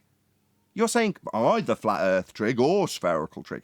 So, obviously, given that those are the only 2 choices you've laid down here for us to fulfil your challenge, it seems reasonable that given you've denied that there's a need for a triangle somewhere along this, why you do that, I don't know. It's absolutely insane. But that's what you've done. Now I want you to answer the question on the table. What's trig then? Because I'm confused. Just let me know what the position is when you so it's just the demand for us to fulfil your fucking demand, is it, Bob? Do you think we're subservient to you, Bob? That you're going to come here and lay down some demand that we're going to fulfil because you've just laid it down to us? Without clarifying like a reasonable man would, what will actually be fulfilled in doing so? You're not going to be a reasonable man and do that with us? Because we're just asking you, given that you've given us 2 choices, spherical trig and flat Earth trig, to do this with, and you're not going to get into the wrangle-dangle of how spherical trig won't be able to do this with a flat baseline. You can't get an elevation angle from a curved adjacent. You're not going to get into that wrangle-dangle, but now you won't even define trig. You're just going to deny triangles are needed and then leave it at that and demand that we carry on. Well, okay, how are we going to do that without triangles, Bob? Do you want to define what trig is? The 2 different trigs. If we're not going to need triangles, can you define what that means?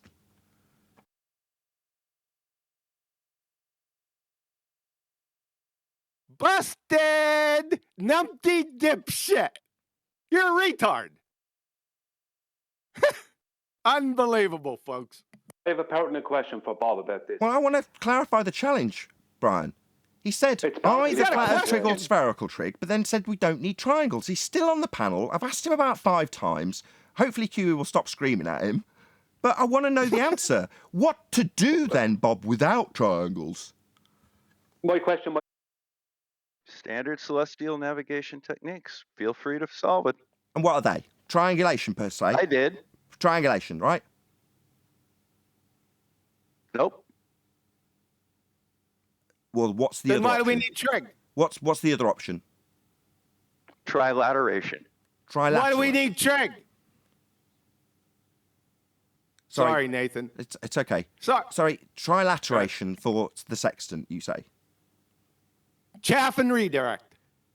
Indeed. Chaff and redirect. Get him back, Nathan. Bob, are we using so go ahead and give me a position, gentlemen. I need to know how we're going to do that. Okay, look, I still need to know clarified from Bob how we can do that. You say either flat Earth trig or spherical trig. Those were the options you gave me, Bob. Right? You can do it any way you want. Those were the options you gave me, though, weren't they, Bob? You can use whatever means you wish, so long as you give me the correct position, which I found with no problem. Okay, I'd like to do it. So show me. Okay.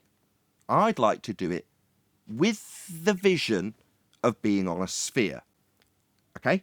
I've got a question, though. Right? When I measure my elevation angle, How do I do that from a curved ground beneath my feet? You don't need to. It's already been provided for you. Sorry, no. When you say it's already been provided, how so? It's right in the post. It's right there. What is? Go ahead and have a look. Have you Just pulled tell it up? me. Just tell me. Play along. What's the deal? Is it a Have secret? you pulled it up? Ugh. Have you pulled it up, What's Nathan? been given to me? Because at the moment it hasn't, has it? Because you haven't given it me. You're telling me to go get it. Yeah, So I no, I'm not going to go get it. it's You right- can I give it me or posted you it in can't. Maine. Either you give it me or you don't. It's up to you. Kick I him posted out. it for you in Maine. The whole thing. Just tell me what precisely has already been worked out for me. Is it Earth being a sphere with an R value? Yep. Nathan, it's right there. Just tell me. You can either use it or don't. Use what? Use the site data that I provided for you. What very site clearly. data? It's written down. Oh, what data specifically? The site data is right in timeout chat. So Okay, and it proves we're on a sphere, Harp does will it? Harp will post it for you. Okay, and it proves we're on a sphere, does it? Proves I know how to use a sextant and you Does don't. it prove we're on a sphere? I don't know. What Well, do you then think? why are we doing this? You are the one making To this claim, demonstrate and whether you or not don't. you Shut can up! actually use a I'm sextant, and talking. I say you can't. Shh! I'm talking, Bob. Sorry, this Well, is your just get claim. on I've with just it. asked you. I'll Hello. be monitoring. You let me know. You're going to when run you away? Well, because I'm wanting to reply to you. Is that what's going to happen, coward? Okay, go on then. Yeah, but he's gone. No worries. Yeah, so I asked him, and what's the point summarising if he's just going to run like a coward? A dumb Ask fuck him the coward. question. Nathan, there's a couple of things he said there, and I wanted to ask him the question: is he using the Earth's surface within his claim? Because it sounds Wait like a he's not even second. using the Earth's surface. Wait a second. Wait a second. Go back. He said we could use either spherical treg, or flat Yeah, Earth but that's not the. treg. And then he said we're not using triangles. Why I know, but why that's go why I anywhere wanted to else? ask him. Because that's why I wanted to ask him what he's actually doing, because he may not be using the surface at all. So that means he's not using a triangle. Hang on, guys. Hang on. He This just- So then he guy's, can't use treg. this guy is such a fool. Nathan, if you give me time to I summarize. know. Okay. That's my point. Let's just Okay. get And in also, order. Hold on. second, Everyone he also chill out came for a second. from Brian. application. Hello, That's not everyone. Right. QE, get everything out of your system. Then Brian, then 10th. QE, go. It's over. The numpty dipshit, sack sniffing cretin, it's over. When he came in and said you can use flat earth trig or spherical trig, and then in the next breath said we're not using triangles, that's a paradox. He doesn't know what trigonometry is. Get it? Correct. It's over. Okay. What trick without triangles? What's You can join the end of the I'm not queue, telling you. Arwin. Right. Brian next. Thank you, Nathan. Yes, and that's exactly why he said that. That's why I wanted to ask him about, is he using the surface of Earth? Because if he's using a sextant, right, it means he should be using the surface. Otherwise, he's just taking two mathematical lines, right, an angle. Yes, he is using a triangle to two celestial objects and avoiding the surface. No, he's using a altogether. triangle. Yes, he Yeah. is. But that's why I wanted to ask him if he's using the surface, because our claim is the surface. I want to bring it back to our claim. Our claim is the surface measurement. That was my point. Well, and when he said he doesn't know what trig is. Please. That's over. Yeah, I understand Okay, that. QE. But Just leave let me Brian get to finish. the end of this point. Right, Yeah, stop you please both. finish. Just hold on, Brian. Let's stop you both. I know you're right, QE. You're right. You are so right. But Brian's got an ancillary point, and I'm going to shout out a super chat in this break. So, think outside the container, says Nathan, quote, does it prove we live on a sphere, question mark, end quote. Bob, quote, I don't know, end quote. Go ahead, that was Brian. epic. Okay, thanks, Nathan. Okay, why I wanted to know if he's using the surface, because if he's not, it means he's moving away from our actual claim, which is a straight line horizontal distance along the surface of Earth. And secondly, he claimed trilateration, which are straight lines. So what's he talking about? If he's taking an angle, right, a triangle, I get a tangent or QE is 100% correct about the trigonometry. But that's why I jumped on the surface thing. Because what he said about two lights in the sky and an angles to them, right? But he's avoiding the surface from the sounds of it. That's why I wanted to point that out. And same trilateration is straight line distances. So what's he talking about? I'm glad you've summarised it, because I was a millisecond away from doing exactly the same, and QE just went chaff and redirect in the background, and I went, yeah, it is, isn't it? Why am I so tempted to latch onto this trilateration claim? It still needs qualifying though, so I'm glad you have, Brian. Thank you. 10th, go ahead. I'd like to qualify this further. Okay, you can join the queue as well then. Was that Harb? Who was that?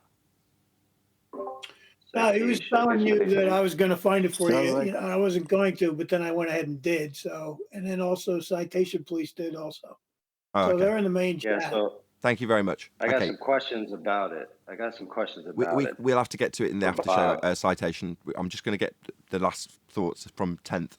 Alwyn's joined the end of the queue before the live show, but we're ticking away. Go ahead. Okay. All right. Bob never cites anything. Bob cites his deranged mind. That's it. He never shows anything. We started with the air navigation, volume 1, and I have both of them, volume 2. But this one, Department of the Air Force. And we went through what they say is needed. They say, what? 90 is needed. They say a triangle must equal 180. We're showing from the source how to do celestial navigation. Bob comes in with his deranged brain cells and says that the Air Force and this manual that has served our pilots and navigation on planes well is wrong. That's what he's doing. Now, if you go to Master B, Nathan, I have the quote by Harold Jacoby there. If you could please go there. It's the last 2 slides. This is a dean of astronomy, Columbia University, with a book that is so good that they put it on one of those lists that said, we got to keep this book going. And in here, in the part that I've underlined, it says, this height of the sun or of any star in the sky is called its altitude. And so altitude is always an angle to be measured in degrees of minutes.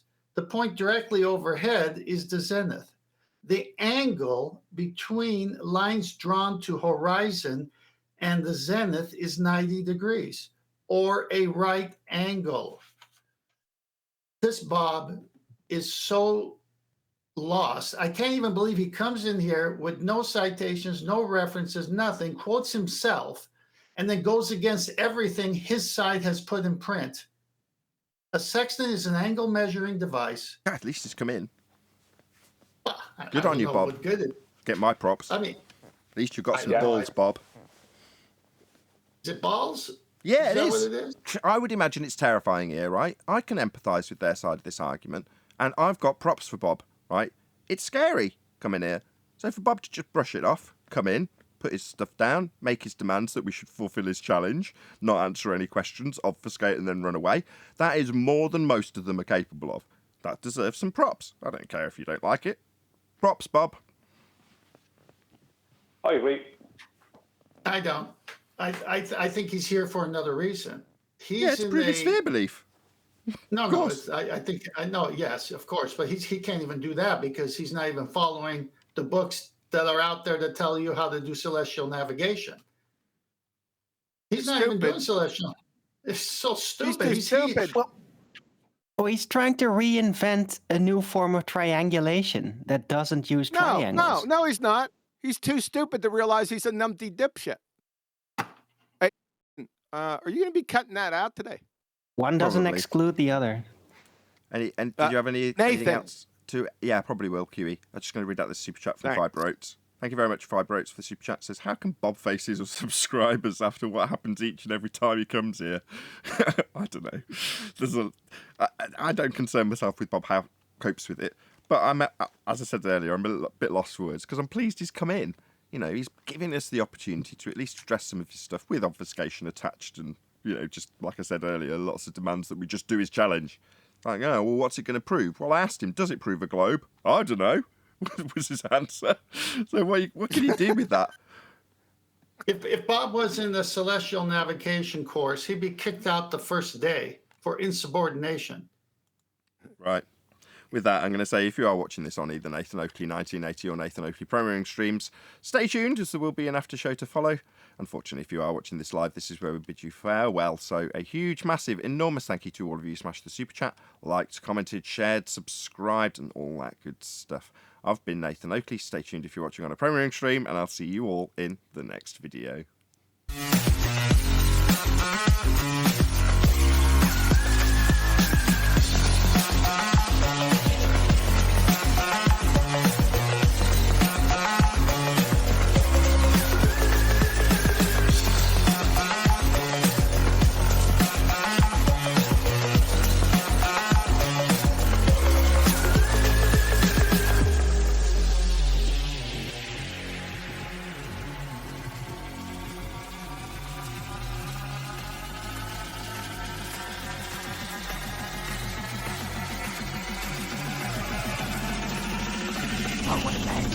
What a lovely day!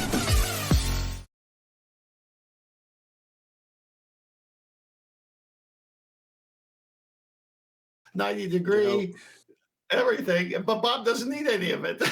Okay, right, I'm going to get straight back into it, but hold on, everyone, hold on. I just want to go straight back to, was it Citation Police and Harp? I can't remember who. What was it you were saying? They both went. You are what? I'm saying I think both of The them only said thing I something at the same did, time. Nathan, was get you that claim if you wanted to, that little challenge, whatever, if you want to do it. What, do it? No. When I asked Bob if it would prove a sphere Earth, he said he didn't know. So. Well, I was asking him all that stuff before he got, we got him go on the show. Oh, yeah, he wasn't going to prove a globe. Harp, you should make hold on. I just want Harp to give us his summary of what he went through in the peanut gallery, right? In the chit chat. Right. Go ahead, Harp. Fill us in. Yeah, he came in. He wanted us to do this, and I don't do it. So then we got him to go on the show and ask it, and he had put this way up. I didn't realize he put it in the timeout. It was very easy to find when I went there. But it was just a challenge. It's got some coordinates. Have a sample challenge if you are interested in trying it. It says star 1 and star 2 and no more than 1,200 miles. Blah blah blah. Harp, you should mention who that. You should mention who that challenge is from. It wasn't even from him. He got it from somebody else. Oh, Michael Toon. Yeah, MC Toon. I didn't notice that. Thanks. It wasn't even from him. It was from MC Toon. Okay, but he claimed that he figured it out in 5 minutes. So that's all I know. And has he published that? You guys. Has he published that? Because it'd be nice to see if he. That's what triangles. I was waiting for. That's what I thought you guys were going to get him to do. What, do it? It don't matter. We already jumped the gun because we didn't hold him to his actual claim, which was that he knows how to use a sextant. What he demonstrated in the chat is that he has given data, right, that's already taken from a sextant. He didn't demonstrate that he ever used a sextant or how to get those angles by using a sextant. That's what Bob needs to demonstrate before anybody entertains anything he says. Exactly. I think Nathan was spot on, actually, because Nathan asked him, will this prove a globe? Like, I need spherical trigonometry to do this? Because this is just another one of their mathematical claims. All they have is mathematical claims. And their mathematical claims are always some kind of nonsense to try to bunk flat Earth or try and prove a globe, which means adding or. That's all it is. That's all. There's no reality. Yeah, fair enough. Well, I was just testing the. Fair enough, but Bob. I was just testing the water based on whether it proved a globe or not. Well, that's critical. That's what we're here for. Yeah, that's why I asked. He was using doublespeak. He was saying this demonstrates that I, Bob, know how to use a sextant. However, in the evidence he presented, there's no evidence that he actually used a sextant or the methodology that a sextant employs to derive an angle. He just provided angles, which he could have gotten from somebody else. Yeah, So Bob's okay. claim is, I know how to use a sextant, and he hasn't demonstrated that whatsoever. Sure. Is this what Bob can do with the sextant debate, though? Nope. This is flat Earth debate, and his claim is that it's a sphere. And when we got to that specific part of his claim, and he was asked, I even got a super chat for £5 for it, will this prove a sphere? I don't know, was the answer. So if he's out to prove he knows how to use a sextant, he's on a self-indulgent mission to prove he knows how to use a sextant. But then on the same endeavour, on this show, he's telling us no triangles needed. This doesn't demonstrate that he knows how to use a sextant. It demonstrates he needs committing. I don't understand. Does it prove How could he come to the conclusion? Because even if he used like the zenith position in the star, he's still going to need a triangle. It's like the entire thing, no matter how you turn it, no matter the vantage point, you always need a triangle, and you always need the triangle to have straight sides. So it's hopeless. Ain't it funny how he comes in today? It's a desperate move because this presentation is devastating. Well, I just wanted to test what Adam had put forth, which was to say that regardless of which way you dice it, if you're going to be using this and claiming a sphere in any regard, you're going to need half of that. And we're like, okay, I hadn't had that 100% clarified or proven to me as being the case up until that point. Well, I can take that and run with it immediately. As soon as Bob came in, I want to take it there, which is where I tried to take it. All I'm trying to do is steer it towards Adam's point, which is that he's going to need half of this, isn't he?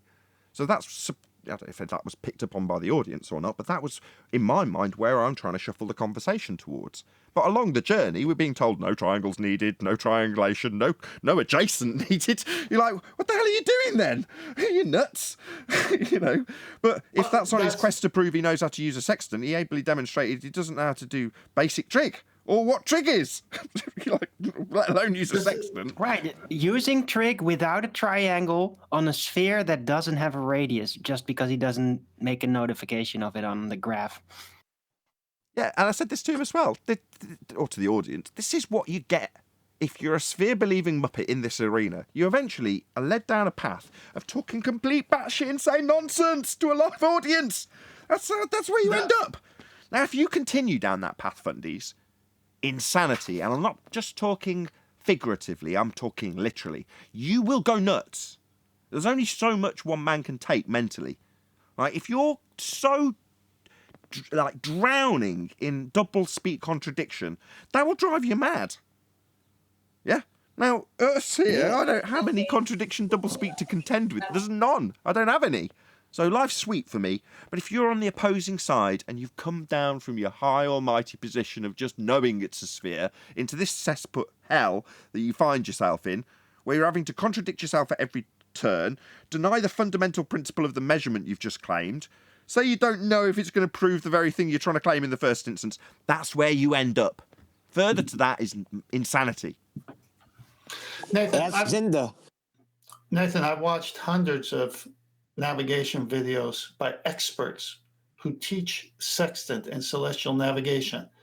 Not a single one says what Bob says. Not a single one says trilateration. Not a single one. I cite them. I put up their writings. Bob comes in and says, all those people are wrong. And you flat earthers who quote those people, who are, by the way, ballers, are wrong. And I'm right. This guy is bat crazy. Well, he actually said he's sextant experts and flat earth sextant experts or something he said, which is an add-on, but he'll forgive it. But look, it's using... Go on, Adam, go on, Adam. So Nathan spotted it straight away from me. So I just stay quiet. I've looked up the channel and I'll have a little go at it. But this is the point that they've had to revert to now, is that to prove it's a ball is whether or not Nathan and his sextant experts, as he cheekily puts it, if they can't do a calculation, then it's a ball. So the ultimate arbiter of what the shape of the Earth or the nature of the Earth is whether or not Nathan can do a calculation. If he can do it, it's flat. If you can't do the calculation, it's definitely a ball. This is not the first time I've been the arbiter of whether or not ball-believing fundamentalist religious zealots hang their hat on a ball belief or not. I will admit it's not the first time. Yeah, I don't mind being your ball god. That's okay by me. I remember make the full claim. He literally was asked, "Does this prove a sphere?" Oh, like what's wrong with this guy? If Nathan did complete if he did complete the challenge, he'd have to use a globe out to complete it because it's mathematically based around a globe out. So he'd have to use R and other things to complete it. So even if he did do it, he'd still be proving the globe. So not being able to do it will prove the globe for them, and him doing it hold will on, prove the brother. I see. It's So when he not said it'd based on already a been worked globe out Earth. for me, it's a bit like when they say, when we're going to work out whether or not we can see things with respect to the physical geometric sphere edge horizon called Earth curve, we're going to do that within a calculation that's already got an R and already got a sphere Earth, and every calculation that it spits out is always globe. Now work out your triangulation without triangles on this sphere Earth with an R value intact that's been laid out for you. Just go away and do it, because I demand it. That's pathetic. Meanwhile, you're going to need half of that, aren't you? Where'd you get it? Yeah, but what is he? He's not really basing it on a globe Earth. He's basing it on a latitude-longitude matrix in conceptual 3D space, which is derived from the angle to Polaris by assuming that if you move away from Polaris and it drops 1 degree, that you've traveled 69 nautical miles, which you assume is a literal distance on the Earth that you derive from the star, and you call those longitude and latitude lines, whatever. So it's all derived from sighting positions to a star and assuming your point in 3D space. Right, just like Aristoteles. Just like the globe. Exactly the same. Yeah. This is the thing, isn't it? Hold on. This is where the crossover comes. Just like the globe does. So in other words, the way the globe is constructed is the derivation of these stars wrapped around a spherical surface. Well, when you actually take those stars and plot them on the ground, you can't do that. So in other words, the derivation that they've got to claim the Earth's a sphere requires the flat plane that we're saying they need when they make these measurements to navigate the Earth that they're standing on. So the two have got an overlap. And in reality, when you're actually doing things on the surface, it needs to be flat. Yeah, the 69 miles per degree is an actual real-world straight, flat-out horizontal measurement. But that's nautical miles. But what they're going to do is they're going to just revert back to their claim that those 69 nautical miles, right, per degree can only happen on a sphere with a radius of 3959 miles as average. So they are basing every single part of what they're doing on a sphere. Because if they weren't, they'd just be proven flat out. Yeah, so they're going to need half of that. But and we've debunked it. Right, but the thing is, if you assume that 3D matrix that you're deriving from the star, and you assume 69 miles per degree, and then you times that by 360, you then get a magical floating conceptual ball that you could do some math and get an R for, but that R is only proven in your matrix. It's not proven on the Earth. Correct. Exactly. Yeah, but they're also... It's not real world. Well, no, it's the overlap between derivation of these stars to move around versus derivation to make the Earth spherical. Well, to do that, you've got to have a starting point, and the starting point's flat. Even though you can conceptually bend that measured flat line around a spherical map or model, it doesn't change that you're deriving it from the stars to give you a ball Earth. Well, you can't then back-engineer that to then work the ball Earth with relation to the angle measured to the stars. It doesn't work in reverse, obviously, or we wouldn't be here having this argument. What they're doing is, even if you use a flat plane, within their mathematical claim, they're pre-assuming that the sky is curved. So they're pre-assuming that they're on a globe, and by pre-assuming that the sky has a curve to it, basically. And that stars are dropping in the distance due to a globe Earth rotating away from them, blah, blah, blah. It's all based around the same pre-assumption of an R value. And their R value is based on their belief that the sky is curved. because their war value is their size of the globe is big. They can't ever change the size of that globe because that has to match what we see in the sky within their model. So if they change that at all, it's gone. Gases don't curve. Right. The longitude and latitude were derived from the angles to Polaris, which is weird because there's longitude lines after the supposed, equator where you shouldn't be able to see Polaris. So how are you keeping deriving lines from it? Well, you project them, right? So it's all based on seeing Polaris decrease in visual altitude in your field of view and assuming a body relationship between the star and the surface of the Earth, having not verified where that star actually is, because again, it's an apparent position. Like there's no verification of where that position is. It's just the standard presupposition they've always used and they will always have to use of the Earth being a globe underneath the stars wrapped around it. And that's what it is. Perspective hijacking. We don't know if there's perspective actually. We don't know if perspective actually applies to the celestials, but that's what they do in a curvature calculator, at least. It's ignored, Arwen, in the maths. That's the point I was making earlier. The only function and that relates to the angular change of the star is the amount of rotation from your tangent that it's exposed to. Okay, that's the only function that's calculated, via R, because like I said, 1 land mile is 0.01482 degrees. Yeah? That's the geometric degree change. You're twisting the circle. Yes.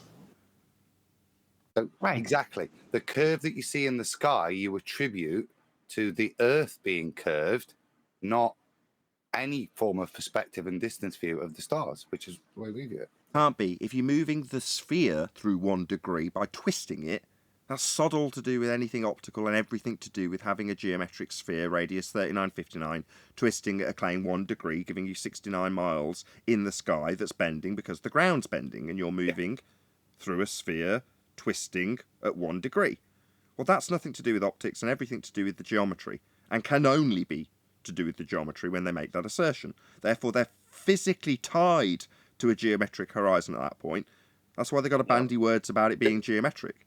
The physics, as Brian says, they're stuck with a fixed R value at this point because the assignment of the celestial objects is linked to the dimensions of the Earth at this point in there. Yeah.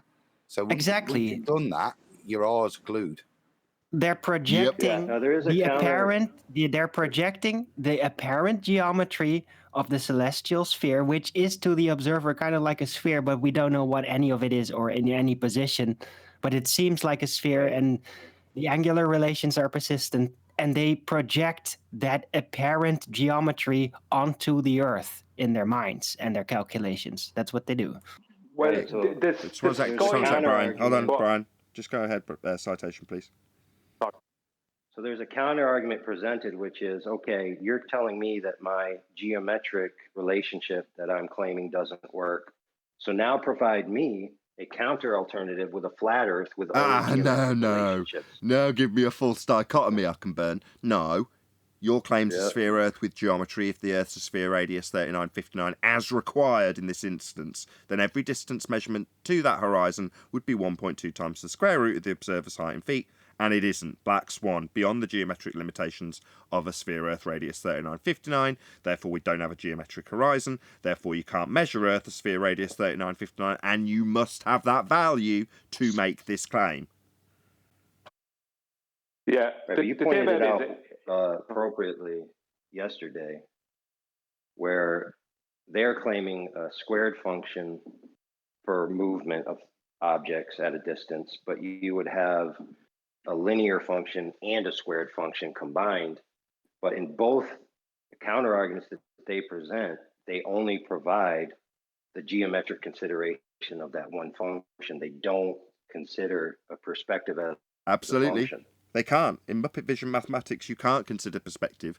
Why? Well, because the targets that you're measuring don't change in value as they move further away. A 10-foot wall is always 10-foot wall in geometric earth curve maths. Doesn't matter if it's 1,000,000 miles distance, 300 miles distance, or 30 feet. it's still 10 foot, excluding any angular relationships, because it's always 10 foot at any distance with one line drawn to it. That's how they exclude perspective in the mathematics. They just give it a fixed value, actual size only. Well, what's the perspective? Well, that's the apparent size. Well, they haven't got apparent size getting smaller with distance as it goes over Earth curve. They've only got one thing in the column to claim that the physical obstruction of Earth curve blocks the bottom of it. Sod all to do with the perspective view, and everything to do with Muppet vision, giving you a geometric limitation called Earth curve, an edge, tangent point to block the thing in the distance. So when it comes to any other considerations, they've only got one thing in the column, Earth curve. Yeah, if you do the 69 miles per degree thing with Polaris, and you ignore elevation angles, right, and how you're getting your elevation angles, you ignore the surface is curved, it's flat for it to do that, and you pre-assume that you're on a rotating spherical surface, then you will end up with a 3959 radius to a globe as average, right? If you do it on a flat plane, you will end up with elevation angles, right, working on the very surface they can only work on, and you'll end up with an optical drop of Polaris, which is a perspective effect. So the angular free space between the bottom of Polaris and the surface of the ground will change and get smaller as you move away, or get greater as you go closer to Polaris. And this is why they went absolutely crazy when we jumped on the nautical miles thing, nautical miles being nothing more than flat Earth horizontal miles, as we've proven. This is why they're going crazy about that. This is why it kills them. Nathan, you caught him again on it. Last time he says we don't need a horizon, and today he says you aim your sextant at the horizon. You remember that part too? Okay. Yeah, he was silent on that. So if you go to Master B, there are 4 slides prior to the navigation book by Harold Jacoby. A sextant is a glorified protractor. It is what navigators use to get angle measurements, elevation angle. Then afterwards, they get the co-altitude, the remaining part, and figure out the zenith distance. Just tell me when you're ready with the first one with the blue slide showing a man and the 90. Yeah, it's up. Okay, so as you can see here, anyone could do just a small bit of research to figure out how a sextant works. And Bob is coming here, throwing the sextant under the bus because it destroys the globe. Just remember that. That's why he's throwing every function of the sextant under the bus by saying, oh, I don't need a horizon.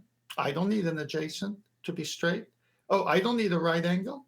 Oh, I don't need a radius from anything. I just grab the tool and it works because I'm a glober. I mean, this is the nutcase he is. But as you can see here, directly above you is zenith or 90. And as you can see in angle, you're going to be 0 to 90. Well, this is when someone says the star I sighted is 45 degrees, they need that baseline for that. It's right there. Go to the next slide. And obviously, it can't work with a curved adjacent, as the next slide shows. You can't get an angle that way. You need straight lines for an angle, and you need that box that says 90. Go to the next slide. Now, this one is one of theirs, and it does show that the Earth is curving a little bit underneath, but that can't work. But that's not the part I want you to see. I want you to see how they do it. They measure on a flat plane and get a 90. That's why that doesn't work with that yellow arrow curving, because in actuality, it doesn't curve because you can't get a 90 if it curves.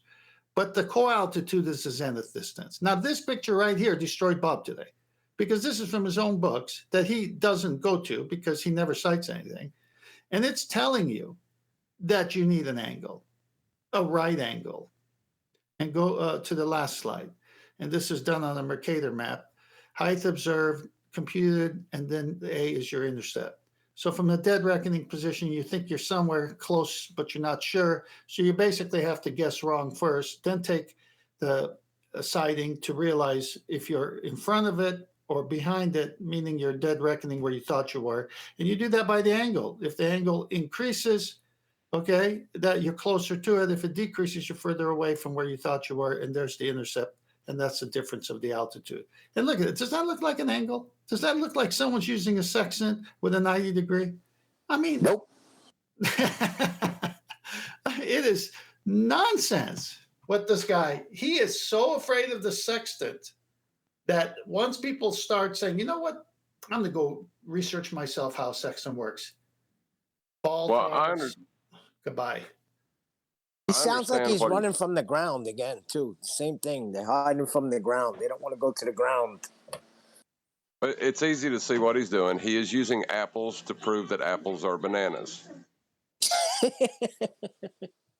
Are they? No, I asked him if he was using apples to prove that apples are bananas, and he said he didn't know what he was trying to prove.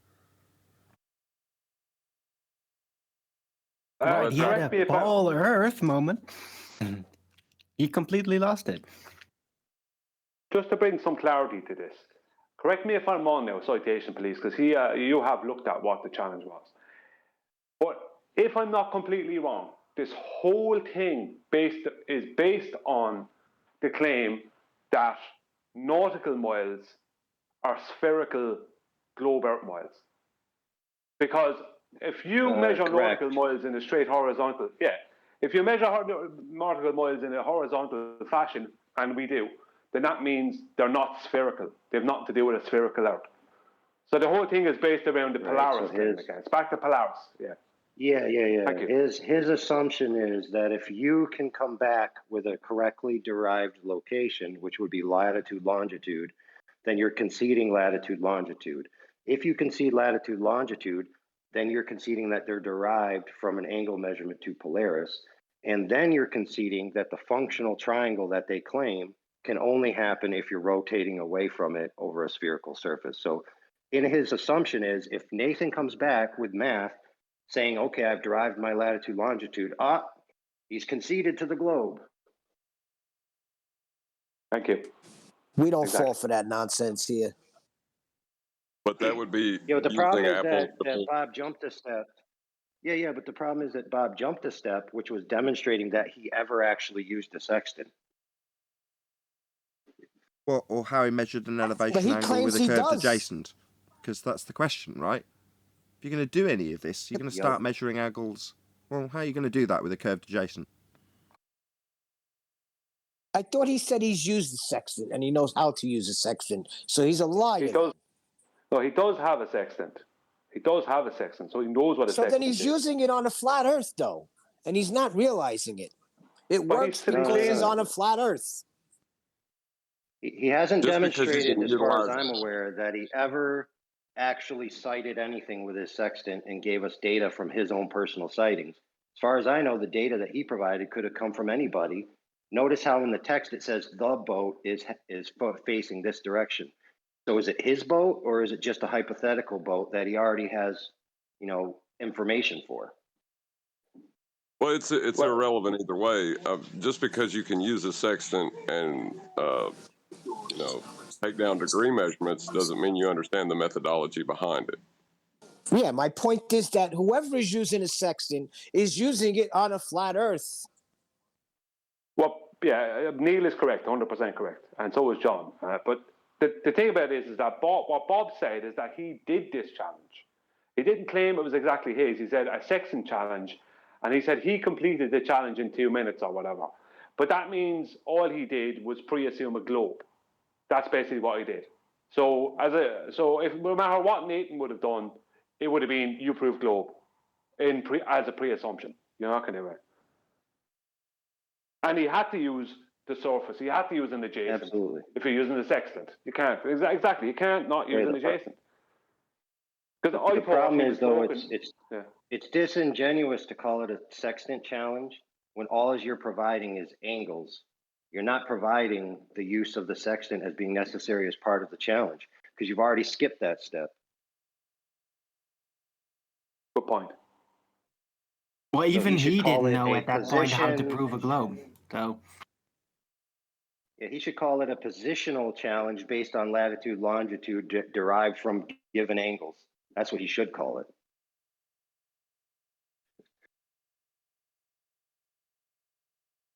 It's a dome. Yeah, because that's why I want. That's why I want. And then subtitle that. Oh, I'm not even sure what this proves. But that's why I wanted to know, was he using the surface or not? Because they have been up to this nonsense where they're making a triangle off of the observer's zenith to two different places in the sky, and ignoring the surface completely, which is not what you do with a sextant. But that's what they've been doing. They've been putting the horizontal line across the sky, if you understand what I mean. This is the nonsense they've been at, as opposed to the horizontal baseline of the right triangle. They've been inverting the right triangle, basically. There are no triangles. But we're going to use trig. Did we get a definition for that? Practicing the art of fighting without fighting. Whether it's the bubble sextant or the artificial horizon or that natural horizon where you do use the horizon and do dip, you're just trying to establish horizontal. So the bubble is the artificial horizon for you when you're on an airplane. It gives you that flat baseline. The pan filled with mercury or grease, when done right, gives you that flat baseline at your eye line. So you're getting it. You're getting what you would get if you were on the Earth above the sea level before the corrections, aiming at the horizon. We got a guy who comes in here, pretends to know what a sextant is, and says, we don't need a horizon, we don't need a right angle, and we don't need an adjacent that's straight. This guy, trying to reach him and get him to understand is beyond insanity at this point. Now, he'll embarrass his side every time he comes here, because there is nothing about what he says about the sextant that's true.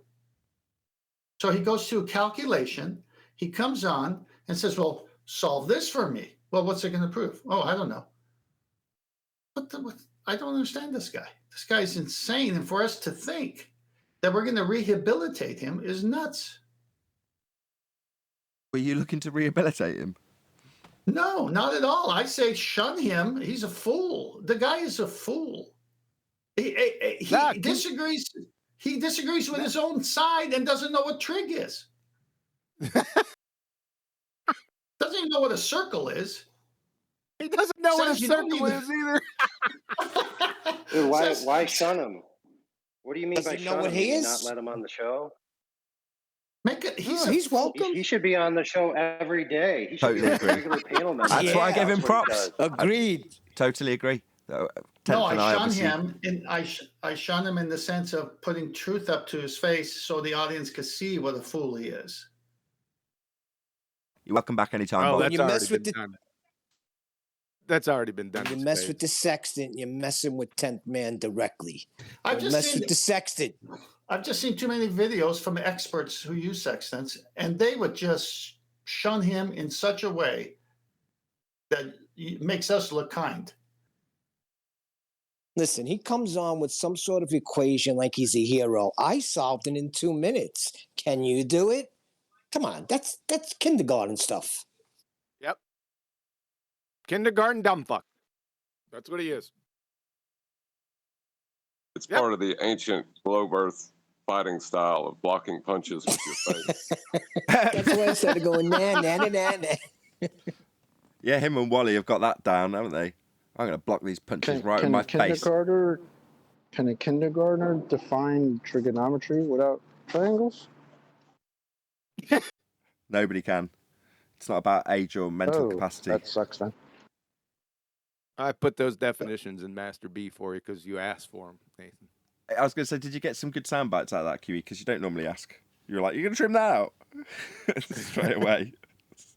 I think it's on the regular show, right? He said that during the... I just woke up, right? And all of just that was came on the in live and I stream. heard him say that. Help yourself if you Second? want it. Yeah, it's on the regular show, right? Yeah, that's what I'm saying. It's published now. You don't have to wait for the after show to come out to nab it if you want it. Okay, thanks. Don't say 90. Don't say triangle. No, They no, say no, Jason. no, no, no, no, no, no. Yeah, so when I got to the stage of asking him if, when he told me it had been worked out for me, it would include an R value and a sphere Earth as part of that worked out for me, that was what you were breaking down for us, right, Harp? Just to get us back onto the actual conclusion of this whole debacle. Was it Harp or Citation Police? Yeah, I guess. Yeah, I'm so entwined in this godforsaken chat of yours. That's why I don't I'm have not it really up. paying attention to what you're doing. Yeah, right that's now. why I don't have it up. Sorry. That's okay. It's not Nathan's chat. That's just chat. Oh, this godforsaken chat. Nathan, I got an adapted version of the meme to this scenario. That made it on a live show too, but if you want to go through it, it's up now, Arwen. Go ahead. Oh, it's the same picture, except this time. Very good, Arwen. We don't need the horizon to operate a sextant. We don't need straight line triangles for triangulation. How does this prove the ball Earth? I don't know. Do you have the meme? Put it in Master B so I can give everyone in Discord it. That's the best one to date, because that's basically exactly how it broke down with Bob today. Just read it out once more, Bob. Bob.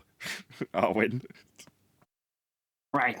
Ha, behold our latest strategy against those pesky flat earthers. We don't need the horizon to operate a sextant. We don't need a straight line, triangles for triangulation. How does this prove the ball Earth? I don't know. That is a very nice summary of today. Very good, Arwen. You make this already, Arwen? Damn. Yeah, no, I That's just quick game changed the making, bro. text. I just erase the text and replace it, that's all. It was very quick. I'm still waiting for it. So I'm going to post that in, what do you call All it? right, The I chat? got it. Oh, you got it. I love that echo too. Sorry. All right, it's in Discord. In Nathan's chat. There's not going to be 4 more hours today. Oh, the show today is 1 o'clock for me, just in case anyone wanted to know. 1 o'clock, 7 p.m. UK. Oh, okay. Is that a permanent thing?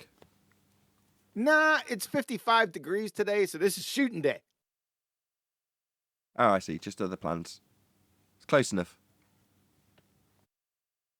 What are we shooting today? 55 degrees and I'm shoveling 2 feet of snow to get my car out? I don't want to hear it. Yeah, we just came out of the deep freeze, and today is just a magical 55 degrees, and then the rest of the week is going to be cold as shit. So guess what today is? Today's a shooting day. We're going to be shooting trans bob rats. Okay. Sounds like fun. Jolly good. Have fun killing things. Nah, they're just targets, man. Oh, okay. Have fun pretending to kill things. You pretending to kill anything? Gotta kill the target. So what's the point of this exactly? Well, archery, it's righteous, man. Oh, archery. Oh, I assumed you were talking about guns. I like archery. No. I'm good at archery. Yeah. I can. Woohoo! Yeah, archery's good. But you're British. Yeah. Yeah, the Brits are great at that, especially darts. Adam already gave you the French versus English 2 fingers, right? Did you get that story from Adam on Ballbusters? Anybody familiar with this story that Adam told? And obviously no one was listening. From Agincourt. Yeah. Correct, Agincourt. So if you got captured at Agincourt, you had your fingers chopped off if you were a British soldier, an archer. So you couldn't fire any more arrows. So if you're a British soldier and you're taunting the French opponent, you show them your 2 fingers. Look, I've still got me, you fucker. I can still kill you with them. Love that. That's where the enemy quivered. Oh, very good. Adam's such a whisker biscuit.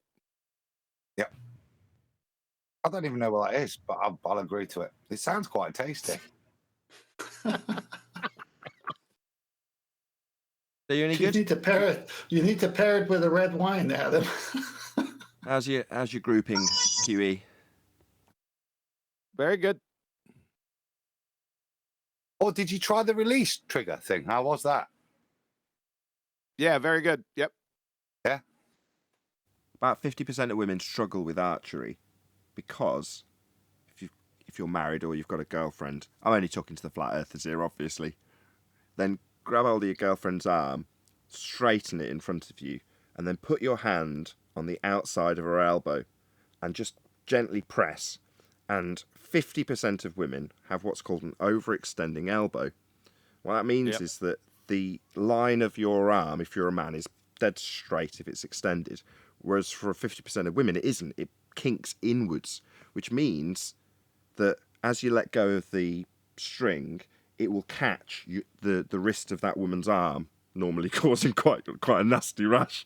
But if you don't realise, that's where you got to check. If you're a female archer, check you haven't got an overextending elbow, because if you have, you need a wrist guard or you'll mess up your arm quite badly. It's bad form to begin with, but you're right. Women, exactly, a lot of women have their hyperextension. Hyperextension, that's the one. But exactly, it's bad form. I say you just won't be good at archery because you're just not going to be able to hold the bow correctly. That's the bottom line. Yeah, they could do it. I got a question. Yeah, they could do it. All they have to do is just bend the elbow in a little bit. They're fine. Huh. If they identify as a man, will it heal that condition? Transgender black Jew, I find that highly problematic. Yeah, I think that transgenders would have a significant advantage when it comes to archery. Nathan, as I'm putting together, and it's extensive, every book I bought and researched for 2 years, ongoing still as well. I may buy some more. As I put that presentation together from every book, can you imagine just from today's show using that excerpt from just one book? And there's more in this book. Just that one caused all this brouhaha. Can you imagine what's going to happen? Tim, have all those books been written by Globers? Yes, they're all based on celestial navigation seen through the eyes of Globers. Can't you're going to Globers tell you that you're wrong. Oh, brother. The numpty dipshit Bob's back. Bob, the pseudoscience fallacy guy, he's back. What's trigonometry, Bob? Define it for us. Yoo-hoo! No, Essay! No. Yeah, tell us about this trigonometry that doesn't use straight line angled triangles. You dumbass cracker. You dumbass cracker, you. I'm going to get this out. I'm going to start fucking muting people. You dumbass cracker, Bob.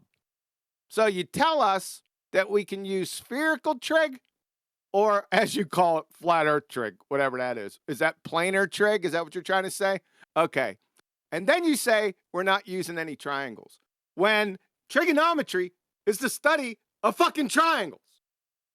Can you explain that to us, Bob?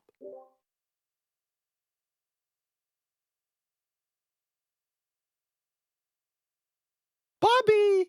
Okay, as there's a slight gap, if Bob does start explaining it, I don't want everyone to immediately interrupt his justification because it triggers them. Just let him get to the end of whatever he says.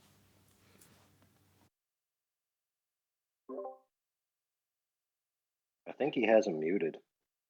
He's not muted. He's just come off. No, he has muted. Oh, he was server deafened. He has no. What he's saying is he has me muted. Oh. Would you like to ask him that same question, Nathan? Anybody want to relay QE's trig? Because it's like being in high school. I can't hear what John's saying. You'll have to tell me. Do you want me to relay a message? Because he'll hear me say it or Nathan say it. Feel free, Brian. I want QE to tell me exactly what he wants me to say to him. Oh, he wants me to ask him. My God. Trigonometry. Okay, QE wants to know, Bob, if you will define trigonometry.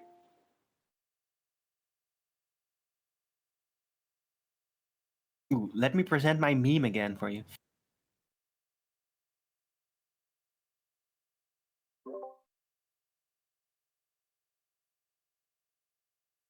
The numpty keeps on coming off mute and not saying anything.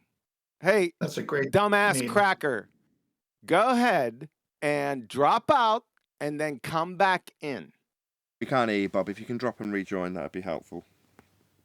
Oh, sorry. That's right. He's got me on mute. I'm really interested in the globe foo now. This art of blocking punches with your face. I got to learn more. I don't have you on mute, QE. I just don't respond to you. Now, does anybody have a position? That's all right. Go ahead, Nathan. Ask him. Does anybody have a position to give me? Shut the fuck up. I don't. You answered the question. Okay. Yeah. Our position is that to do triangulation, you're definitely going to need triangles, but you said you didn't. We're just trying to clarify that. He got muted and left. Which is going to be your fate here in a second. What? What's going on? Friendly fire, friendly fire. He's finished. He's done. Doesn't know what a circle is, doesn't know what trigonometry is, and doesn't know what triangles are. He's finished. If he's got more than 2 subscribers by tomorrow morning, that's him and his mother, then all of his subscribers are dumber than he is. That is the case. I don't think it's necessarily stupid. It's just they're trying to acquire a bias that Bob offers them. So he's catering to an audience that definitely has a thirst. So what are you going to do? No one raised by a loving mother could say the thing Bob says. It must be wolves or something.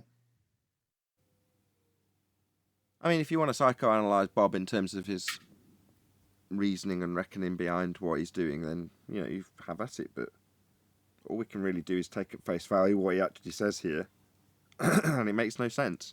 Me saying he's on the way to the mental hospital, my comedic aside, if you want to call it that, it has nothing to do with the actual information he presented, which made no sense. That's the bottom line.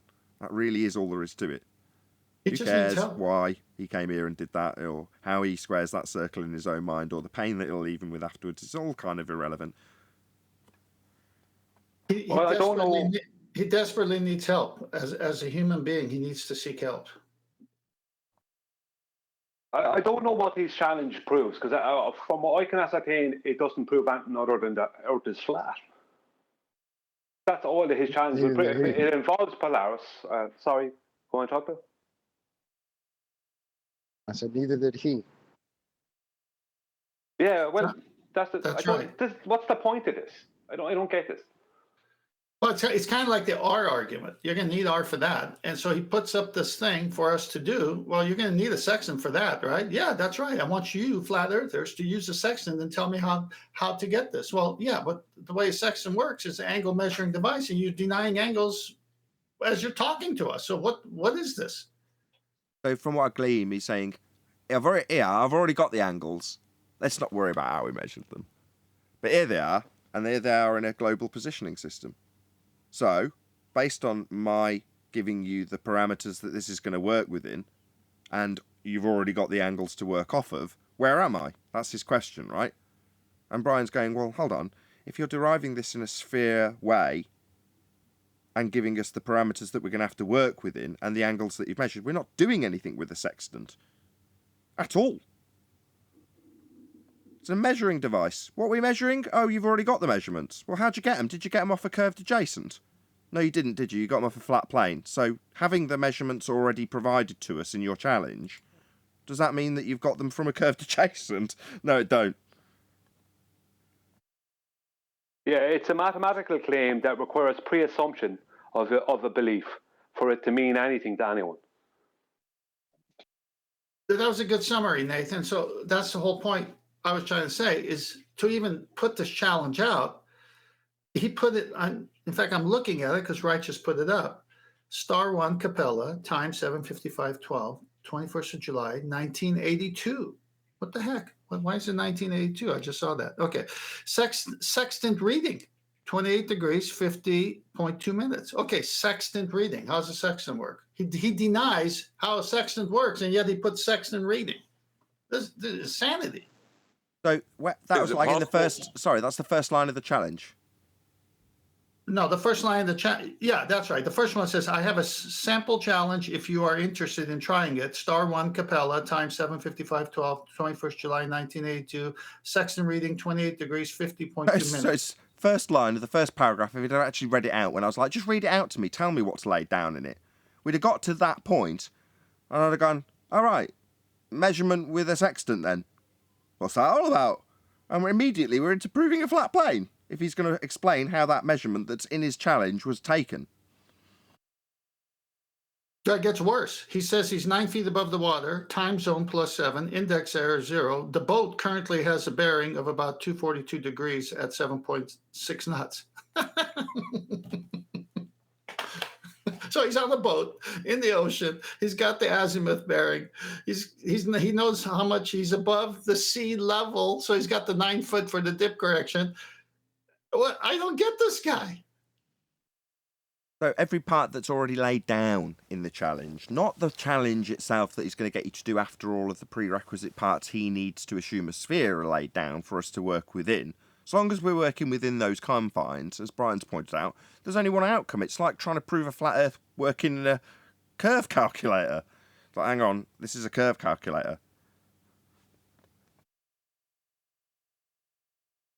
It's a ancient globe fu mechanism of denying the measurement you take to prove your point. Yeah. Well, technically it proves a flat Earth, Nathan. But within that pre-assumption that he has to make, it can only prove a globe to him. You understand? But in reality, it proves a flat Earth. Yeah. He's realised that we say, how do you get your elevation angle if you've got a curved adjacent? And he's gone, what I'll do is, I'll get the angle measurement, insert it into a challenge so that we've already moved past the part that I prove a flat Earth, because I've already got the angle. It doesn't have to be addressed then. Then I'll just ask for my positional information and put it within a sphere paradigm, so you can only work within that paradigm. Okay.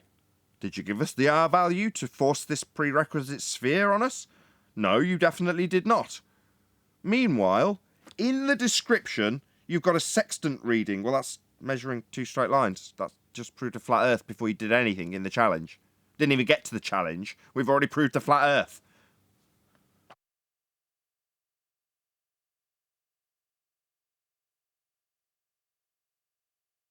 Right, so the anti-flat earthers at this point are mainly trying to focus on how to pull the rug from underneath our feet in our getting closer and closer to prove absolute certainty the Earth is flat, but they don't even have an alternative now. They're just trying to pull the rug underneath us, but they don't have their own mechanics anymore in order. They can't get it fixed anymore, even with the presuppositions. It's becoming a giant mess, and they're losing track of what they're doing. They're obsessed with derailing us, and in the meantime, their own conception is lost in the mist. Yeah. Look in their claim, which will be convoluted, and they may not even know if it proves a sphere at all, for their angle measurement. If they're making an angle measurement from the surface to make any claim, they're going to be doing that with a flat Earth. That's the bottom line. So you just got to wait till they drop in that they've made an angle measurement. Doesn't matter what it's to. And they're going to require an elevation angle to make any of the claims that are hinged around being a sphere Earth. They start with a flat plane. Well, he does say he's on a boat, so that's on the surface of the Earth. Right, he's We already could just use trick. No triangles, though. Yeah, but no triangles. Yeah, not triangles with straight lines. Is that like a sphere with no radius? Yeah, they'd like that too. That would be handy. A sphere that they didn't need to claim they need a radius for. That would be really handy, because then things that Charles Flat Earth Math say wouldn't be lies anymore. Of course, they do need an R value, and therefore they do have to lie about it. Nathan, wait till Yeah, but spheres don't have a radius if you don't notify the radius within the graph, you know? Nathan, wait until they get a load of the pre-show when the full show airs, when we take apart Spherical trig from the navigation book that says it's 180 and that's triangle, not the 270 or the 540. Well, that's where, again, that was where I was going with, armed with that information, just literally earlier in the pre-show, which Bob wouldn't have been aware of. That's exactly where I was going. You know, both Adam's point in terms of their requirement for R and your explanation for all triangulation is never going to completely function on Spherical trig, which is what his claim was, which is what I was trying to tie him to. Of course, you know, very, very hesitant to actually requalify the claim after stating it only 20 seconds earlier. Suddenly there's a stony silence because he knows damn well it doesn't work. And that evidence in the pre-show showed that from the books themselves. I just want to say that Highlander has asked to debate me one-on-one, and I've agreed to do it as long as he pays my fee of €5,000 for a 2-hour debate or €3,000 for a 1-hour debate, and I'll do it on Conspiracy Cat's channel, on his main channel with the one with 55,000 subs, the big channel, and we'll do it some night this week as long as he pays my fee. But if he wants to address me personally for free, anytime I'm in here, he's welcome to come in here and address me here. What a gentleman you are. Here now, Highlander. You've got him for free if you want him. I'm here now, Highlander.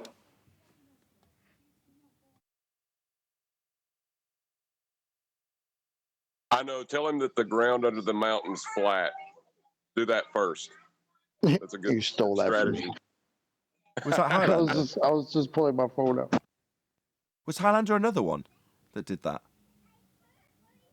Yeah, he's the one who, when you asked him, what's the ground at the base of the mountain? Is it curved? And he said, why would it be? Something like that. So it's literally been about half a dozen ballers in 2022 that have come in and basically had to deny their own claim in the first instance when they get here. That's nuts. There's zero for...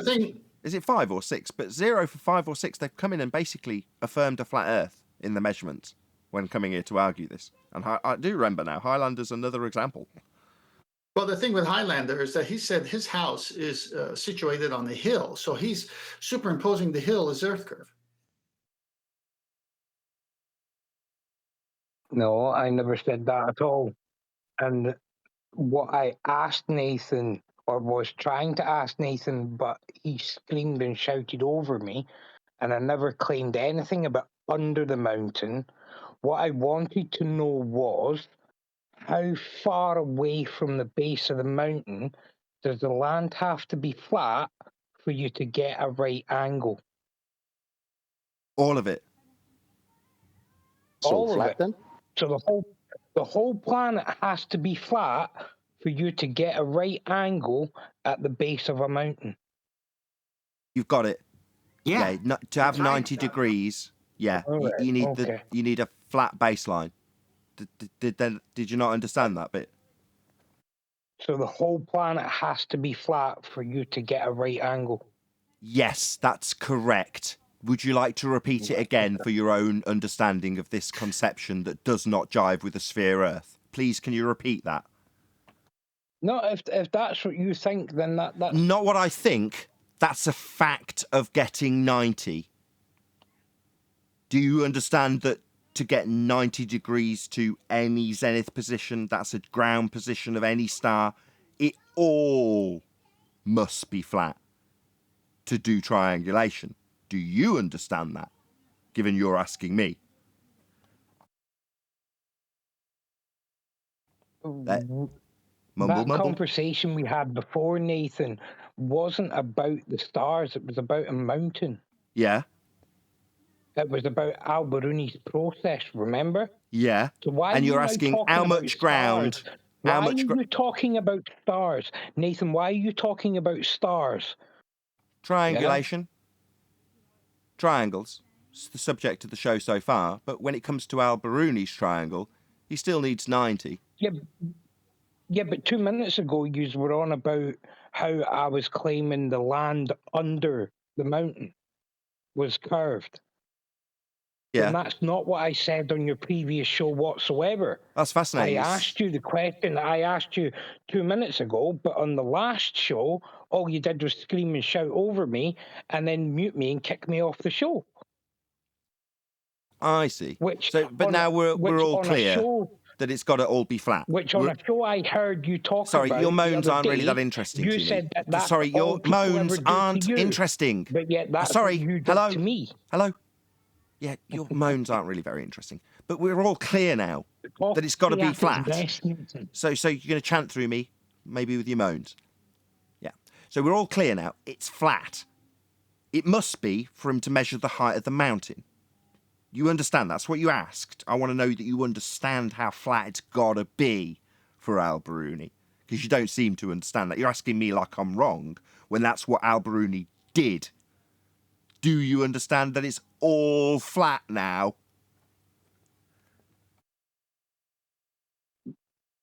You claim that for Al-Biruni to get that right angle, the whole Earth has to be flat. That's right. And then I qualified it with the stars, but you questioned why I'd qualified that statement about it all being flat with the stars. So clearly you didn't comprehend my qualification of it all being flat with the stars, because you didn't understand why I dropped that in there. That's right. Al-Biruni measured the flat ground under the mountain with a 90 and a triangle, didn't he? Yeah? Further to that, if you want to triangulate your position anywhere on Earth and find out where the hell you are, you can do that also, but the whole Earth has got to be flat to do it. Do you understand now, Highlander? If that's what you're saying, Nathan. No, that's how it's done to get 90 third time. Slow. To get 90, it's all got to be flat. Third time I've pointed it out, you haven't confirmed you understand that. You've made out like it's my claim when it's a geometric fact. If you say so, Nathan. Not if I say so. To get 90, it's got to be flat. That's a basic principle in geometry, not if I say so. Are you thick? Are you literally sub-GCSE level in terms of your geometric understanding? Because it's a fact, not my opinion. Fourth time. Do you understand now that it's all got to be flat to get 90? That's a fact, not my opinion. Fifth time. In Master B are some slides for it, Nathan. I mean, unless you know how to get 90 without it being flat. You got that? Al-Biruni's triangle on screen for the audience as I get chanted through. With the flat baseline. And the triangle that definitely hasn't got a curved adjacent to it. So, yeah, it's flat. Same principle applies to the stars. You didn't seem to understand it. You haven't confirmed that you do now. Earth must be flat to get 90. That was your question. I've answered it 6 times. You haven't confirmed you understand. Seems you're geometrically illiterate, Highlander. No, my question was, do you say that Earth has to be flat to get a 90-degree angle? No. Al-Biruni says it. It's on screen for my audience. Do you understand? Al-Biruni said it. It's on screen now. 7 times. On what screen, Nathan? Sorry, do you need to familiarise yourself with Al-Biruni's measurement of the height of the mountain? Are you unfamiliar with the subject you've come here asking about? Do you need a depictal example of the thing you're asking about? It's what you're asking about, you stupid shit. Do you need a diagram for your question you're asking, you stupid shit? You're asking about this, you fucktard. Do you need a picture for the question you're asking me about, you fucking idiot? You're asking about this shit for brains. Yes, please, Nathan. Could you give me Stutter for me, you fucktard. Yeah, you need a picture for the question you're asking me about. Do you, shit for brains? You're talking about... Well, you need a picture for the question you're asking me about, the mountain you're claiming about, with Al-Biruni who you're discussing. You need a picture provided by me for that, do you? Shit for brains. Nathan, you're on about something on your screen. I can't see on the screen. Al-Biruni, as detailed verbally multiple times and numbered 8th occasion. Yes, that's right, to get 90 under the Al-Biruni mountain you're asking about. Yeah, you don't need a picture for the question you're asking about. You're asking about it, you stupid shit. Yeah, you definitely need a flat earth for that. That's 9 times. We just haven't got the concession from the fuckwit that needs a picture for his own question now. About the 90 you now understand needs a flat plane under it, Highlander. Do you understand the 10 renditions or not?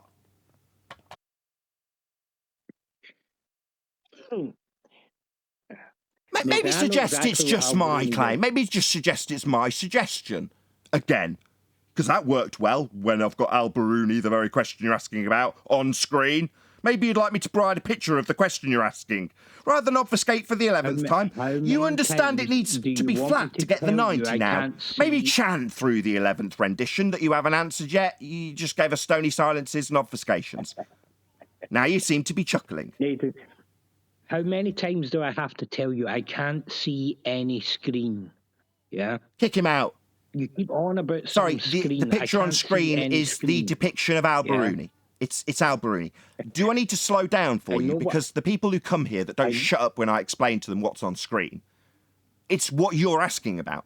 It's Al-Biruni's measurement of the height of the mountain. The thing you're asking about is what's on screen. Just a depiction of what you're asking about. Now, I've told you 12 times, yes, it does need 90. Earth must be flat for him to do this. But you haven't said, I understand that. Yeah, to get 90 in answer to my question, it needs to be flat. You haven't conceded that yet. Now we're going to stay here indefinitely with you telling me that you can't see my screen about the question you've asked. Or you can say, yeah, I understand now, after 13 renditions of the same point, in answer to your question about Al-Biruni needing a flat earth to get 90. So do you understand now, Highlander? Nathan, you need to stop talking to actually hear somebody reply to you, yeah? You ramble on and on and on. Fuckwit, you need a flat earth, bitch. Yeah, you're gonna need 90 and a flat earth to get it. Al-Biruni needed 90, bitch. How do my fucking balls taste, bitch? Yeah, it's flat. Earth's flat. You need fucking 90. Al-Biruni needed 90. It's not my opinion. Now suck my balls, Fundy. I know exactly. Tell me I'm not going to listen to your stupid babbling shit while you got a flat earth under Al-Biruni's mountain and 90 degrees to measure it. That's what you asked about, bitch. Laugh for me, bitch. You're a fundy fuckwit with a globe belief, and Al-Biruni's proving it flat. You're here to ask about it because you couldn't quite believe how much you professed it's flat when you came here last time. So now what? Chuckles? Yeah, it needs to be flat. 90, yeah, it needs it flat earth. That's right. That's what you asked about. 15 times I've told you. Yeah, Al-Biruni needed a flat earth, mate. Part of this aren't you getting? He's got the picture, Nathan. So, Highlander numpty dipshit. Look at 12 minutes after the hour in main chat. Now you got the picture. Now you've got the picture that you were asking us about, you stupid shit. Do you see how it needs to be flat? 90, he needs it flat to get that. Do you understand now? And yeah, the whole Earth has to be that way. For triangulation, as I explained, but you didn't understand. And then question why I'd be telling you about the entire surface requiring a flat Earth to do 90 degrees in the exact same fashion when doing triangulation. Like Al-Bubby's doing here, with a flat plane and 90 to it. Hello? You asked about this. I've told you 16 times. You've got a picture for it now. What more do you need? It's flat. Earth's flat, Highlander. I need you to stop for a second, Nathan. Jesus Okie dokie. Man.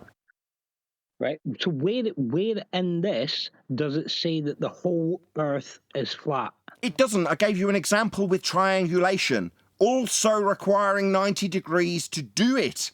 I explained, and you questioned why I'd be explaining the stars to you in follow-up to your question about the whole Earth. Try and pay attention. Try not to just talk while I explain how the entire Earth is flat by the exact same means of triangulation with stars.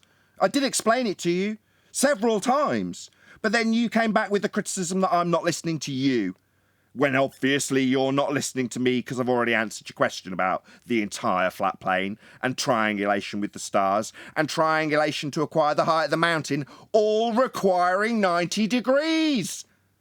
Not clear enough. Slow. Right, so point out to me in this diagram where it says the whole Earth has to be flat. Just kick him out. Part of this diagram, no, stars to qualify the question. Didn't you listen the third, fourth and fifth time? Too slow to listen. Do I need to repeat it again when I've only said it 50 seconds ago? Well, why maybe are we talking about the stars, Nathan? We're talking about Al-Biruni. Yeah, because you asked how it would qualify out into the entirety of the world when this is a depiction of Al-Biruni's measurement of one mountain. So how can I qualify this triangulation method without getting fundy muted by a bitch who's losing? How can I do that when you're not listening and talking through me like now? How can I do that when you don't listen? I've tried 5 times to explain. So you're just going to chant through every fucking word? The thing you've accused me of doing when you came here bleating rather than explaining that, yeah, you've been answered. He needs a flat earth to do this. So, we're going to concede that Al-Biruni's got a flat earth beneath this mountain then? Yeah, we've done enough with you. You're going to concede some of this stuff? Biruni, flat earth beneath it. Hello? No globe Earth under Al-Biruni's height measurement. Every time I get to the end of the question, he starts talking before the question summary ends. So I'll try again. Let's see if he chants through the end of the question. So we're going to concede then, Highlander. Al-Biruni's height measurement of the mountain required a flat plane to do it. He didn't need a flat Earth. Oh, so can you show me in the diagram you have in the live stream chat where there's a curved Earth under the mountain, please?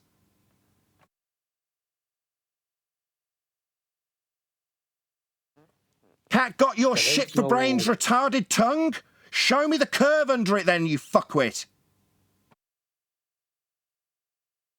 It's a diagram, it's not... Sorry, so no curve underneath it then? The explanation for why it hasn't got a curved Earth under his height measurement that absolutely requires it to be flat to get 90 to it? You're saying it's just a diagram, therefore, oh well, what use is it to show a curved Earth? Just show me the curve.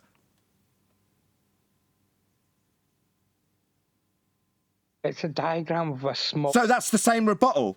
So just saying it's just a diagram isn't showing me the curve you claim.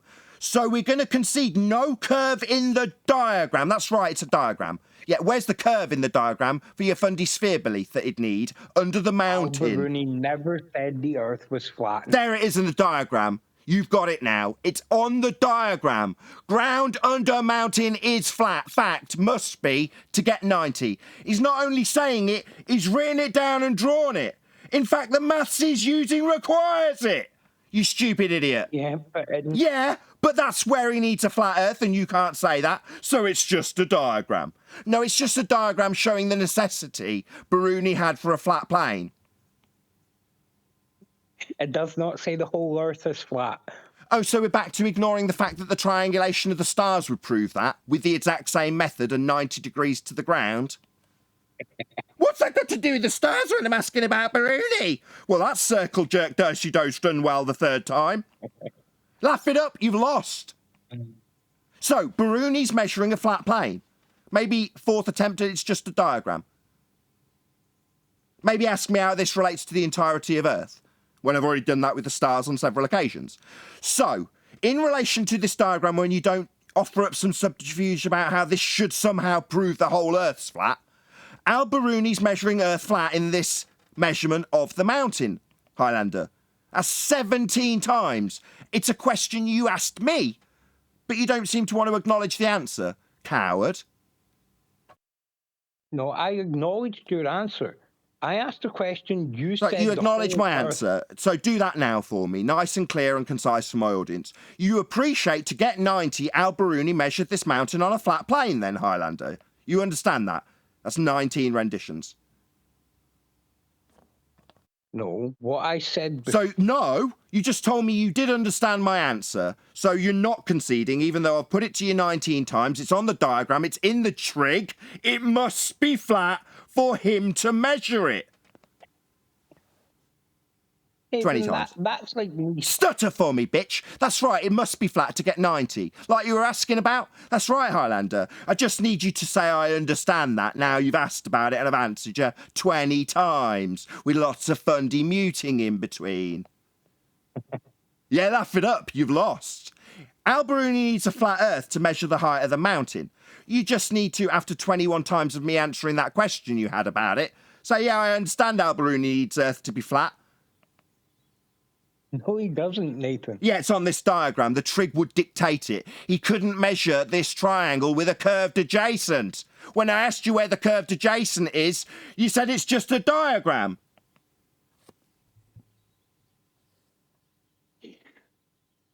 Cat, got your tongue?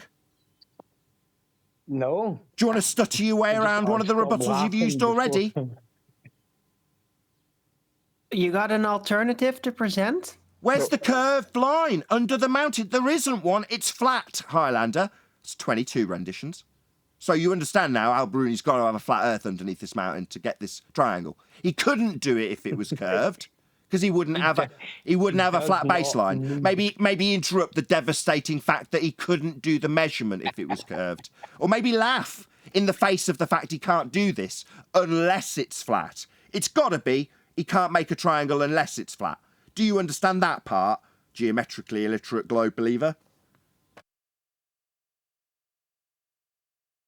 Right, so if I was to do the same thing here outside my house where I know my driveway is flat, I couldn't get a right angle, no? Sorry, Alberuni, the question you had originally, regardless of what you're going to do on your fucktard driveway, is a flat plane required to do trig with triangles. That's what Alberuni's doing, and it's what you asked about. Now, in spite of 23 renditions of the answer that, yes, Alberuni absolutely, unequivocally must have a flat plane, because he couldn't do the trig if he didn't have one, it doesn't seem that you're going to concede that. You're just going to ask me about measuring your tarmac. Earth to be flat. Sorry, why are you chanting through me? Fundy muting the painful truth that Alberuni's got a flat plane? Why are you chanting through me? Because you don't want to hear the answer, Nathan. About you measuring your driveway? When Alberuni's got a measurement of a mountain that will derive R, a very fundamental premise of a sphere Earth. You think we should focus on your driveway, do you? No. Your original question was about something much more fundamental to Earth. That would be Alberuni's measurement of this height. Because when he gets that height, he's going to derive R from it with a tangent-based horizon. Now that, compared to your measurement of a driveway, is kind of insignificant, if you understand my meaning. Whereas you're asking about Alberuni and the flat plane he must have to get a 90-degree triangle to measure it with. You just haven't conceded it in spite of my 23 attempts to get you to recognise and understand that Alberuni must have a flat Earth to get this measurement. Do you understand that yet? No, or are you going to ask me about your tarmac now? He does not have to have the whole Earth being... Sorry, is it about the whole Earth when I've already explained that with the stars when you asked about it 3 times previous? So go on to suddenly Alberuni's measurement of the mountain won't have anything to do with the whole Earth. Yet, Will, I've just explained that about a minute ago. He's going to derive an R value for the whole Earth utilising this height measurement, which he must get from a flat plane, Highlander. So while you want to just ignore that this height measurement will go on to derive an entire Earth radius, that's exactly what it's going to be used for. So we're going to establish how he gets the height, because he's going to be measuring the whole Earth with it. You understand that now, Highlander? So let's not say this has nothing to do with the whole of Earth, when the height of the mountain is done on a flat plane, to go up it to measure a geometric horizon. So, absolutely to do with the whole of Earth, Highlander. Didn't you understand what he was doing here? Yeah. What he's doing is measuring the height of the mountain so he can go up it and look at the horizon from it. But when he did that, he needed a flat plane to do it. I think that's 26 times. So, do you understand to measure the height, he's going to need a flat plane to get the 90 for the triangle he does it with? Do you understand that now, Highlander? And when he does that to derive the R value for the whole of the Earth that you're now denying this has anything to do with, he did it with a flat baseline first. Do you understand that now, Highlander? Can you run that by me one more time? Sure. Al-Biruni measured a flat Earth to get the height of the mountain. After measuring a flat Earth, which he must have to get the height of the mountain, he goes up the height of the mountain to measure a dip to a presupposed geometric horizon to give him a measurement for, quote, the whole of Earth. So when you tried to segue away from this being about the whole of Earth, I say, no, that's the purpose of him measuring the height. Off a flat plane, which you haven't conceded in 27 attempts. I can't believe you said that again. That's very high-pitched indeed.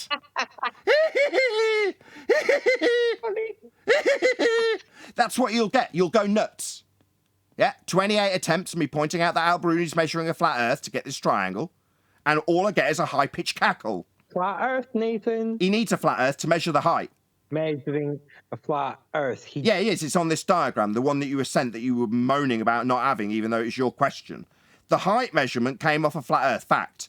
Geometric certitude, he has to have a flat Earth. He couldn't have a triangle without one. If it had a curved adjacent, he wouldn't be doing this triangulation. This trig, my bad. Hello? You're dead, Highlander. He couldn't be doing the trig if he didn't have a flat plane, Highlander. It's 28 attempts. You hear that sound, Highlander? That is the sound of inevitability. You're a dumb fuck. Try it for a 29th time. 29th time. He couldn't measure this triangle to do the maths if it wasn't flat, Highlander. You're saying, no, he's not measuring it off flat Earth. Ipso facto, he must. He does not need the whole Earth to be flat. What a dumb fuck. Doesn't need the whole Earth to be flat, so he just needs the ground beneath the mountain to be flat to go up it to derive a geometric horizon. How far away do you think the horizon is from the top of the mountain? Does it cover the base surface area of the mountain? Because when he goes up it and measures a geometric horizon, it's only at 1.2 times the square root of that height. He got off a flat plane. So he's only going to be measuring the horizon. It's not like he's looking 50,000 miles away from the top of the mountain. But apparently, the circumferential radial value around the mountain, which he's using to get the height, is easily within the distance of the horizon that he's going to measure to then claim the entire Earth with radius value, Highlander. Meanwhile, now I've dealt with that objection, which will undoubtedly be parroted again in about 3 minutes' time, he's still got to measure a flat plane to get the height in the first place, something you haven't conceded in 29 attempts. I think he thinks it's locally flat. Is it locally flat? Nobody claims that the Earth is curved under the mountain, Arwen. Yeah, he does. He goes up it and then measures a horizon. Highlander, you're trying to say that he doesn't need the whole Earth to be flat to make this measurement. But why does he need this part where he's measuring to be flat? Yeah, it's in the exact same parameters of the horizon he measures when he goes up it. So within this local area that he's measuring the height from the ground and then measuring the horizon from the mountain. These are all in the same fucking area, you stupid twat. So, dipshit, how is it that he can be measuring a flat plane first, and after 30 attempts, you won't even concede that he's measuring it off a flat plane? I'd like to ask him a question, Nathan, if possible, considering he was originally looking to be asking me questions. Yeah, go ahead. Highlander, as you're claiming a tangent plane to your sphere, could you please tell me the maximum size a tangent plane can be on your globe Earth? The maximum size a tangent plane can be? Yes.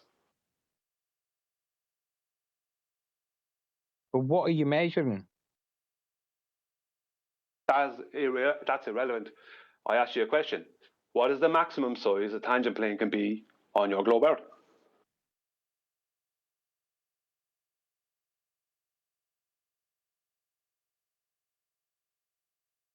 What? Can I answer?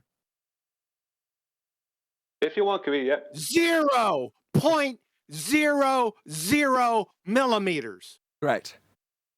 We covered it earlier with Exactly. John. You can't have a tangent. It's a curved surface. It doesn't have any flat surfaces on it at all. None.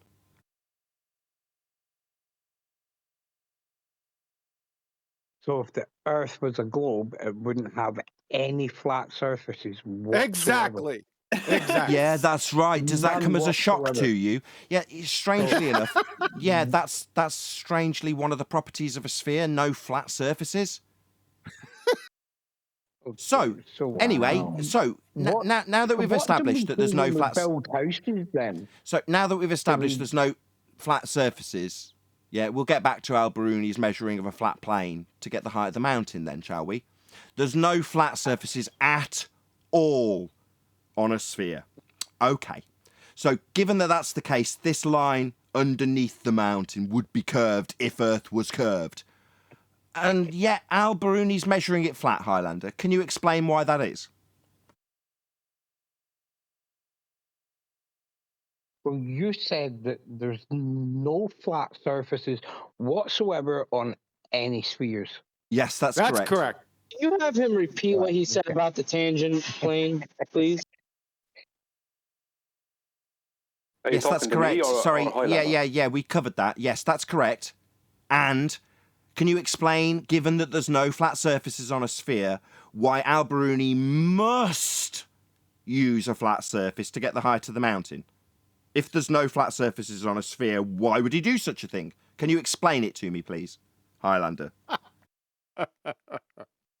Well, you're the one that says there's no flat surfaces on a sphere. Oh, so it's back to not just a fact in geometry. No. It's just something Nathan claims. No flat surfaces on a sphere. So let me get this straight.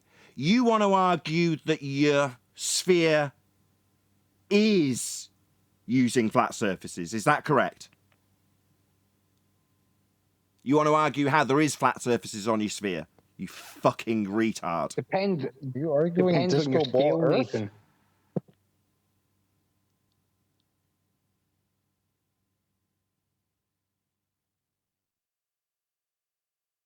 Come again, Highlander?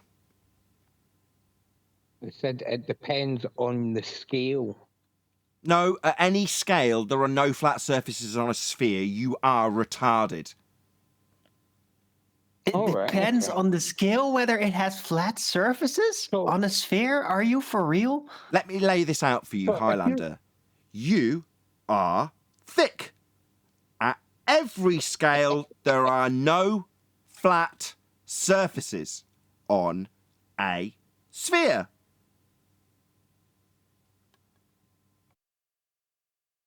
Sorry, do you like a flat earther teaching you basic geometric principles? Do you like this? Do you want to deny that there could be flat surfaces on a spherical surface? Do you want to tell me that, you stupid flat shit? areas on the planet, Nathan. We build houses on them. That's fascinating. Welcome to Flat Earth. Yeah, you're going to need a flat plane for that. So when they measure those houses, how do they measure the elevation angle with a curved adjacent, Highlander? Do you want the question again? When they build the houses, how do they build them with an elevation angle taken from a curved adjacent? Do they measure an elevation angle before Absolutely. putting the bricks together? Yep. They do? Yep. All right, okay. I've never built a house, Nathan. So I wouldn't why know the about building fuck are you talking about this, you stupid retard? You don't have the slightest clue what you're claiming, in other words. You don't think you need to acquire a nice flat area first. You don't think that's necessary. You think your house is built on a little teeter-tottering curved surface, do you? You fucking retard. So, when I ask you, given that, they're going to be establishing a flat plane to build on. Absolutely, they use things like levels. My house is... Yeah, I know that you're a fuckwit. And the guy who just said, I don't really know why I'm asking this question, is going to interrupt every fucking word I say. Yeah, I know. You don't like being told that there are no flat surfaces on a sphere, or that Al-Biruni's absolutely measuring a flat plane to get his height at the mountain. You don't like these things, sphere believer. You can't tolerate them. You give me your high-pitched squealing giggle when you hear them, don't you? So funny, Nathan. Actually, my house is built on a So hill, what about this Al-Biruni and the mountain road- you came in about? Right. Al-Biruni, flat plane underneath the mountain. You're going to explain that to us? I've asked you to explain it. You're jumping all over the place, Nathan. Yeah, it's me all over the place, back on the same question he came in and asked us about. I'm really all over the place wanting to focus on that question you asked me about Al-Biruni and the flat plane under the mountain. My God, I'm all over the shop. No, I'm not. No, I'm absolutely on track about the flat plane underneath the mountain that Al-Biruni measures. You're not explaining that, given there's no flat planes on a spherical surface. You haven't justified that. You haven't squared that circle, so to speak. Do you want to try, Highlander? But yet they build houses on hills, yeah? But yet, according to you, the whole Earth has to be flat for them to build houses on them, yeah? All or nothing fallacy. Do they build all or houses nothing flat? fallacy? New one on me, but very useful in this circumstance. So no, I'm asking about very specifically about the question he came in with originally about the measurement of the height of the mountain that Al-Biruni performed with a flat plane beneath it, and he's going to chant through that when I summarise it. Because no, actually, we're talking about the process of building houses on hills. Because generally speaking, if you live on a hill, you're going to be sliding down the side of it when you're in on your floorboards. They don't build them flat, do they? This is all about how houses are built on curves. No, it was originally about this mountain. Hang on. He denied that when I said that at the beginning. Now he brings it up.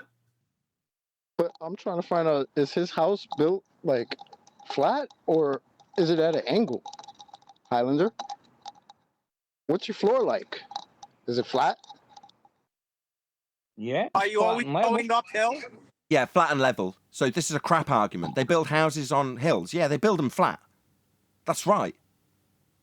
So this is a crap argument that definitely isn't proving sphericity. Okay, right, well, we can move past this house argument then, can't we? Given that they're building them flat. And in no way does this in any way suggest that any of the processes is getting them closer to sphericity. It's getting them closer to flatness to build the house. Wonderful example, welcome to Flat Earth. Meanwhile, you haven't explained about your question with Al-Biruni and the line underneath the mountain that's giving him 90 degrees. That's a flat Earth he's using. Now, given spheres don't have those, do you want to explain why Al-Biruni's measuring the mountain's height off a flat plane? Go. No, Nathan, you're the one that said the Earth can't have flat surfaces if it's a sphere. That's correct. Spheres don't have flat surfaces. Welcome to Flat Earth.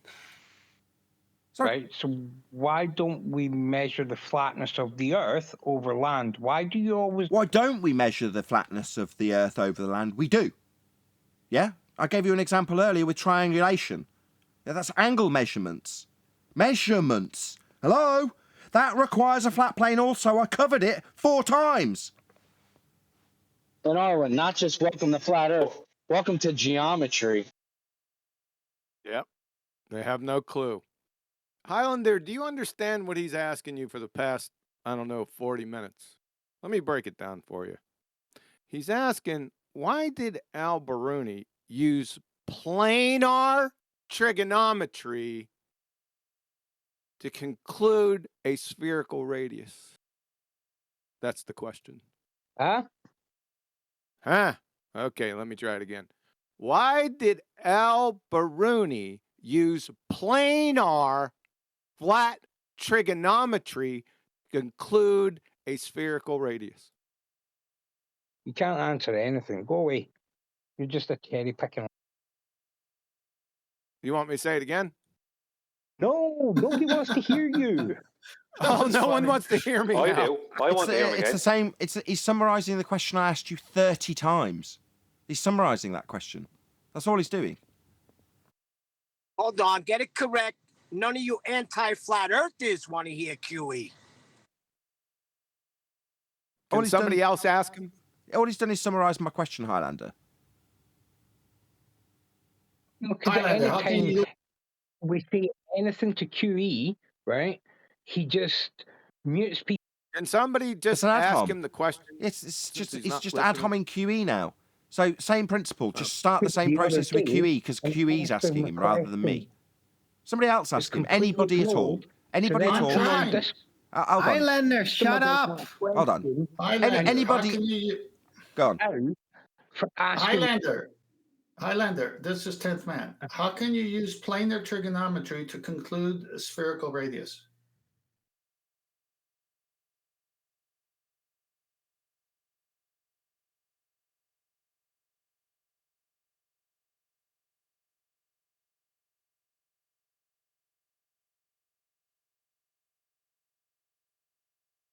Very interesting answer.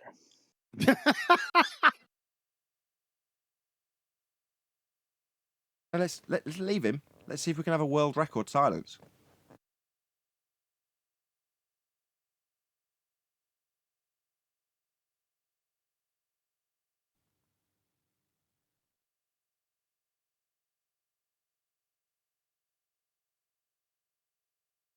Okay. Someone else want to ask him? I want to ask him a question. The question I asked him already, and I want him to answer it this time. Highlander, how big can a tangent plane be on your sphere Earth? We already went over that. Thanks for dinner, boys. No. See you all Please later. leave him answer. We already Please went leave over him that. answer. No, please. We already went over. Please leave him answer. I've got kids to feed. See you later, guys. He's gone. I wanted him to answer that question. I wanted to hear what he had to say.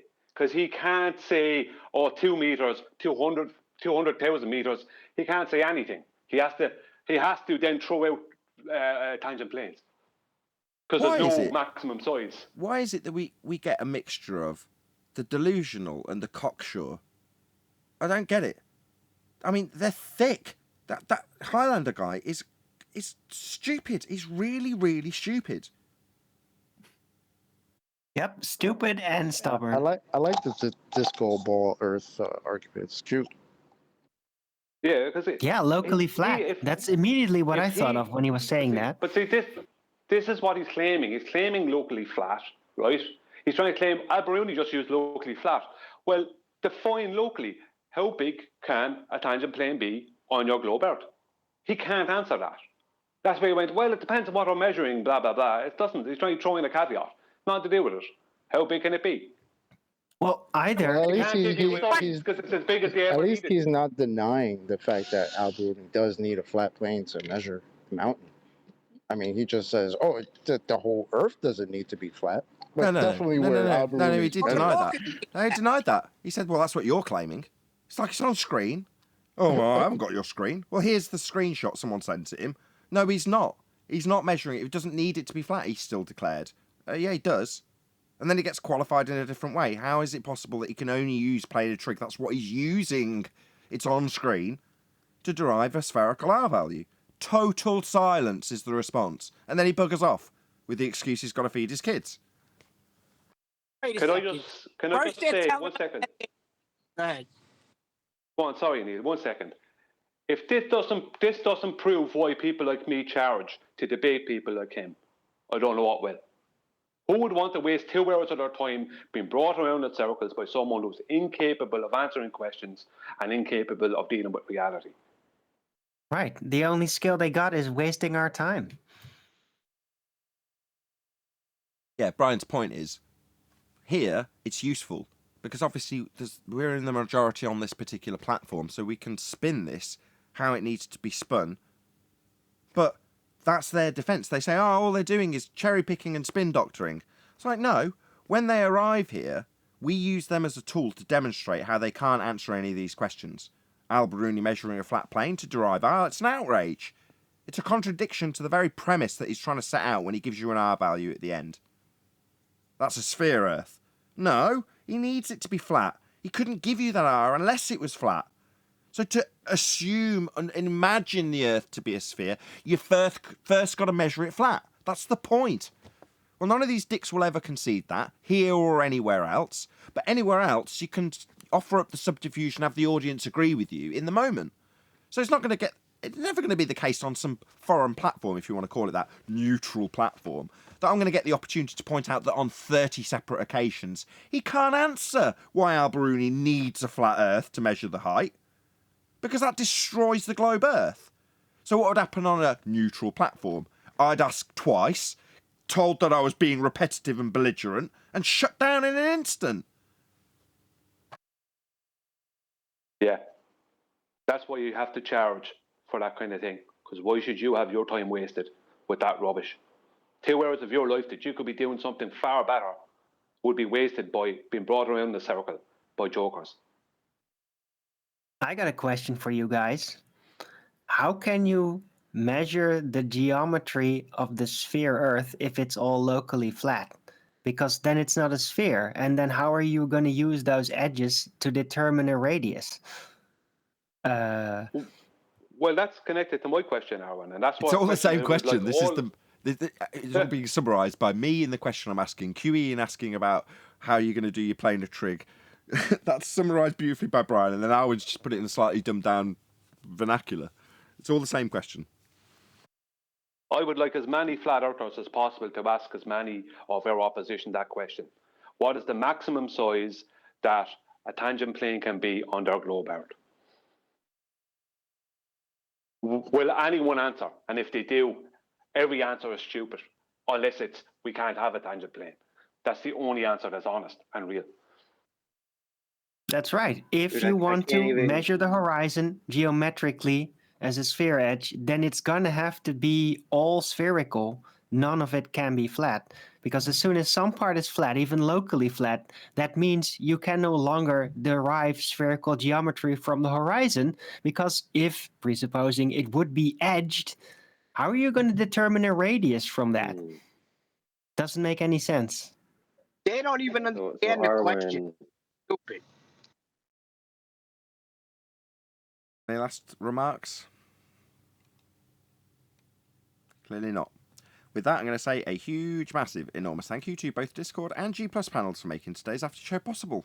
And of course, a massive thank you to all of you in either Nathan Oakley 1980 or Nathan Oakley Programming Streams for hopefully smashing the super chat, liking, commenting, sharing, subscribing, joining as a Nathan Oakley 1980 channel member, smashing the PayPal link and all that good stuff. I've been Nathan Oakley and I will see you all in the next video.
What a lovely day!